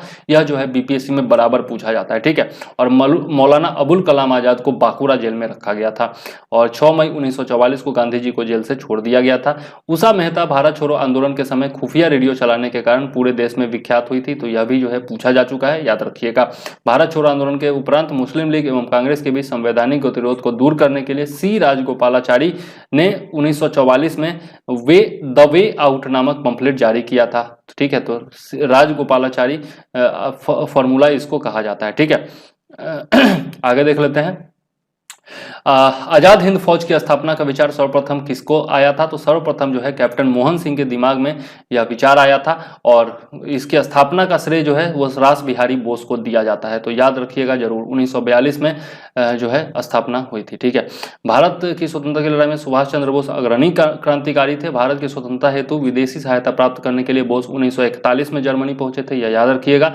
वह जर्मन देश के विदेश मंत्रालय की सहायता से उन्होंने द फ्री इंडिया सेंटर का गठन किया था उन्होंने, जहां पर वे आज़ादी के पक्ष में पर्चे छपवाते थे तथा भाषण देते थे। 1942 ईस्वी में बोस ने उत्तरी अफ्रीका से पकड़े गए भारतीय युद्ध बंदियों को भर्ती करके 10,000 सैनिकों का दल गठित किया गया था, जिसे फ्री इंडियन लीजन कहा गया। ठीक है, इसके बारे में हम पहले देख चुके हैं, free Indian legion. Subhash Chandra Bose ने 21 अक्टूबर 1943 को सिंगापुर में स्वतंत्र भारत की अस्थायी सरकार का गठन किया था और यह जो थी भारत की प्रथम सरकार थी, स्वतंत्र सरकार थी, जिसका जर्मनी एवं जापान ने समर्थन किया था और भी बहुत सारे देशों ने, टोटल 8 देशों ने इसका समर्थन किया था बाद में। ठीक है, तो याद रखिएगा। आगे देख लेते हैं। अक्टूबर 1943 ईस्वी में सुभाष चंद्र बोस को आजाद हिंद फौज का सर्वोच्च सेनापति बनाया गया था 1943 में। याद रखिएगा, आजाद हिंद फौज के 3 ब्रिगेड थे, पहला सुभाष ब्रिगेड, दूसरा गांधी ब्रिगेड और तीसरा नेहरू ब्रिगेड। ठीक है, और महिलाओं के ब्रिगेड का नाम रानी लक्ष्मीबाई रेजिमेंट था। यह भी जो है याद रखना है। ठीक है, आजाद हिंद फौज का झंडा कांग्रेस के तिरंगे झंडे की भांति था, जिस पर दहाड़ते हुए शेर का चिन्ह था। यह भी याद रखिएगा। ठीक है, और 8 नवंबर 1943 ईस्वी को जापान ने अंडमान एवं निकोबार द्वीप सुभाष चंद्र बोस को सौंप दिए थे। नेताजी ने इसका नाम क्रमशः शहीद द्वीप और स्वराज द्वीप रखा था और इसका नाम जो है अब बदल दिया गया है, सुभाष चंद्र बोस के नाम पर कर दिया गया है। तो इसके बारे में अपडेट हो जाइएगा। ठीक है, यहाँ पर अपडेटेड नहीं दिया हुआ है। नेक्स्ट देख लेते हैं। टोक्यो जाते हुए फार्मूसा द्वीप पर अचानक हवाई जहाज में आग लग जाने से सुभाष चंद्र बोस 18 अगस्त 1945 को मारे गए, लेकिन यह घटना जो है वो प्रमाणित नहीं है। ठीक है, और इस पर विवाद अभी तक जारी है और पता नहीं सरकार क्यों इसकी जांच नहीं करवाती है। रामोजी टेम्पल जो है आपका ताइवान में, वहां पर इनका कहा जाता है कि अस्थि रखा गया है। ठीक है, सुभाष चंद्र बोस का जन्म 23 जनवरी 1897 को कटक के ओडिशा में हुआ था। यह भी जो है इंपॉर्टेंट है, बहुत जरूरी है, याद रखिएगा। ठीक है, इस पर मैंने वीडियो बनाया था 23 जनवरी को, तो वो भी आप जाकर के देख सकते हैं।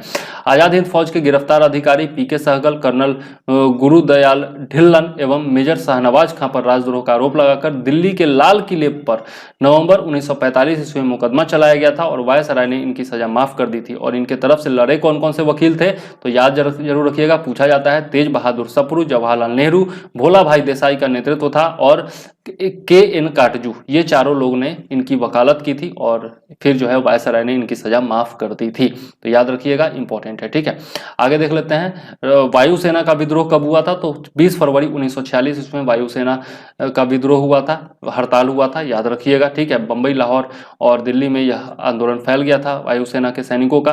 5200 सैनिकों ने इसमें भाग लिया था। और नौसेना विद्रोह जो हुआ था 19 फरवरी 1946 को हुआ था। तो एक दिन पहले नौसेना विद्रोह 19 फरवरी को और एक दिन के बाद आपका वायुसेना विद्रोह 20 फरवरी को। ठीक है, और इसमें जो है आईएनएस तलवार नामक जहाज के नौसैनिकों के द्वारा यह विद्रोह किया गया था। तो याद रखिएगा, आईएनएस तलवार। ठीक है, आगे देख लेते हैं। 25 फरवरी 1946 को नौसेना के विद्रोहियों ने सरदार पटेल के दबाव में आकर के आत्मसमर्पण कर दिया था। ठीक है, कैबिनेट मिशन के बारे में बहुत ही इंपॉर्टेंट है तथ्य, तो यहां पर देखना जरूरी है। प्रधानमंत्री इटली ने 15 फरवरी 1946 को भारतीय संविधान सभा की स्थापना एवं तत्कालीन ज्वलंत समस्याओं पर भारतीयों से विचार विमर्श करने के लिए कैबिनेट मिशन को भारत भेजने की घोषणा की थी। और 24 मार्च 1946 ईस्वी को आपका कैबिनेट मिशन जो था वो भारत पहुंचा था, दिल्ली पहुंचा था, याद जरूर रखिएगा। ठीक है, बहुत ही इंपॉर्टेंट है। और इसमें जो है 3 सदस्य थे। सर स्टोफर्ड क्रिप्स जो कि आपके अध्यक्ष थे एवं बोर्ड ऑफ ट्रेड के अध्यक्ष थे। ठीक है, पैथिक लॉरेंस जो कि भारत सचिव थे और एबी अलेक्जेंडर जो कि नौसेना मंत्री थे। और पैथिक लॉरेंस जो था वह कैबिनेट मिशन का अध्यक्ष था, उसी के नेतृत्व में भारत आया था यह मिशन, तो याद जरूर रखिएगा।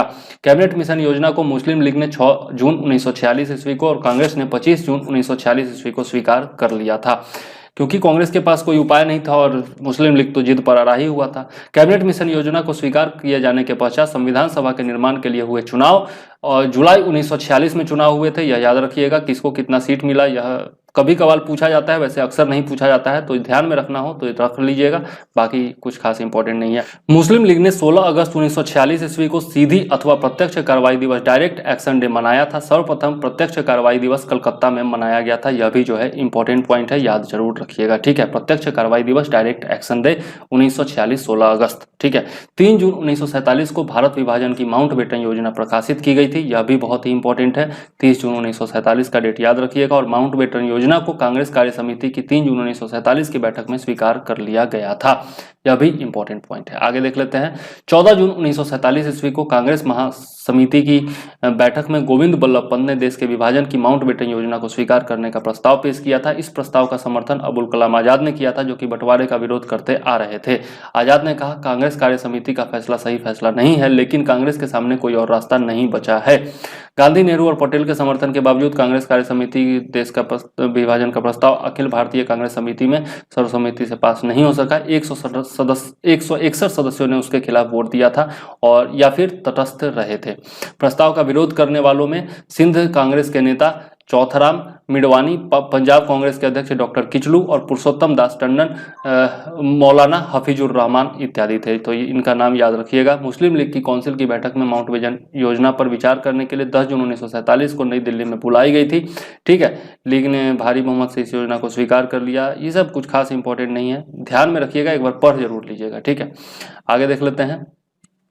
यहाँ पर ये इम्पोर्टेंट है कि 18 जुलाई 1947 ईस्वी को विभाजन के प्रस्ताव पर हस्ताक्षर हो गया था ब्रिटिश सम्राट का। ठीक है, और 15 अगस्त 1947 को भारत और पाकिस्तान को बांट दिया गया था। ठीक है, भारत की आज़ादी के समय इंग्लैंड का सम्राट कौन था? तो जॉर्ज सस्टम था। ठीक है, जॉर्ज पंचम 1911 में भारत आया था। यहाँ पर जॉर्ज सस्टम है, दोनों में कंफ्यूज नहीं होना है। यह भारत का अंतिम सम्राट एवं कॉमनवेल्थ नेशन का प्रथम प्रधान था, यह भी ध्यान में रखिएगा। ठीक है, जवाहरलाल नेहरू के नेतृत्व में अंतरिम सरकार का गठन 2 दिसंबर 1946 ईस्वी को हुआ था, यह याद रखने लायक पॉइंट है। 26 अक्टूबर 1946 ईस्वी को मुस्लिम लीग 5 सदस्य अंतिम सरकार में सम्मिलित हुई, यह कुछ खास इंपॉर्टेंट नहीं है। 27 मार्च 1947 को आपका मुस्लिम लीग ने पाकिस्तान दिवस के रूप में मनाया था, यह इंपॉर्टेंट पॉइंट है, पूछा जा चुका है। स्वतंत्रता प्राप्ति के समय कांग्रेस के अध्यक्ष कौन थे? तो जेबी कृपलानी थे, बहुत बार पूछा गया है, तो ध्यान में रखिएगा। एवं ब्रिटेन के प्रधानमंत्री कौन थे? तो क्लीमेंट एटली थे, जो कि लेबर पार्टी के थे, यह भी याद रखिएगा। भगत सिंह के विरुद्ध मुखबिरी करने के कारण फणींद्रनाथ घोष की हत्या बैकुंठ शुक्ल ने कर दी थी। यहाँ से लगभग सारा पॉइंट इंपॉर्टेंट है, क्योंकि अब जो है रिवीजन कराया जा रहा है आपको, तो यहाँ से सारा पॉइंट इंपॉर्टेंट है, ये जरूर याद रखिएगा सारा पॉइंट। ठीक है, वीडियो बहुत लंबा होता जा रहा है और फिर से स्क्रीन फ्रीज ना हो जाए, इसलिए मैं ये नहीं बता रहा हूँ। यहाँ से हर पॉइंट इंपॉर्टेंट है, तो यहाँ के बाद पढ़ाने का कोई मतलब नहीं बनता है। यहाँ से हर पॉइंट इंपॉर्टेंट है, हर पॉइंट आपको याद रखना ही है। ठीक है, और वैसे भी सारा मैं एक बार रिपीट कर दे रहा हूँ और किताब में अपने टिक लगाने के लिए आपको ऊपर से नीचे तक सारा बता दे रहा हूँ। ठीक है, आप लोग लाइन देख लीजिएगा और वहाँ टिक लगा लीजिएगा। ठीक है, यहाँ से देख रहे हैं आप, लगभग हर पॉइंट जो है वो इम्पोर्टेंट ही है। ठीक है, और कुछ लिस्ट जो दिया हुआ है वो तो लिस्ट आपको रटना ही रटना है, हर लिस्ट में हर चीज़ इंपॉर्टेंट है, तो वो निश्चित तौर पर रट लीजिएगा, पढ़ लीजिएगा, 3-4 बार पढ़िएगा, याद हो जाएगा। ठीक है, यहाँ पर होम रूल लीग के बारे में दिया हुआ है, वह भी बहुत ज़्यादा इंपॉर्टेंट है। राजा राम मोहन राय के जन्म इत्यादि के बारे में दिया हुआ है, यह भी बहुत ज़्यादा इंपॉर्टेंट है। हर जगह मैंने टिक लगाया हुआ है, तो आप लोग देख करके और जो है अपने किताब में टिक जरूर लगा लीजिएगा। ठीक है, बहुत ही इंपॉर्टेंट पॉइंट। ठीक, तो ये सब आप देख लीजिएगा और सारा कुछ याद कर लीजिएगा। ठीक है, इसके बाद जितना भी पॉइंट है सारा पॉइंट इंपॉर्टेंट है, एक बार फिर से बता दूं, और एक भी पॉइंट छोड़िएगा नहीं। ठीक, और कुछ चीज़ें मैंने जो लिखी हुई है वह भी आप लोग देख सकते हैं, और यदि लिखना चाहें तो लिख सकते हैं। ये सारी घटनाएं और जितने भी चीज़ दिए हुए हैं सब कुछ इंपॉर्टेंट है, एक भी पॉइंट छोड़ना नहीं है। ठीक, देख लीजिए आप लोग। चलिए, वीडियो को ज़्यादा लंबा नहीं करते हैं और यहीं पर जो है वो समाप्त कर देते हैं वीडियो को। वैसे भी आखिरी पेज में हम लोग चल रहे हैं और यहाँ पर आप देख सकते हैं ये आखिरी पेज चला गया। ठीक है, आधुनिक भारतीय इतिहास यहाँ पर समाप्त हो जाता है। और यदि वीडियो पसंद आया हो तो ज़रूर से ज़रूर लाइक कर दीजिएगा और कमेंट कर दीजिएगा और शेयर जरूर करिएगा। ठीक है, आप लोग जानते हैं कि बहुत मेहनत से मैंने वीडियो बनाया है, दोबारा रिकॉर्डिंग करना पड़ रहा है दिन में, इसी कारण से वीडियो भी डिले हो गया। तो चलिए, वीडियो को ज़्यादा लंबा नहीं करते हैं और आप लोगों से शेयर करने की उम्मीद है, अधिक से अधिक लोगों तक पहुंचाने की उम्मीद है। इसी के साथ जय हिंद, वंदे मातरम।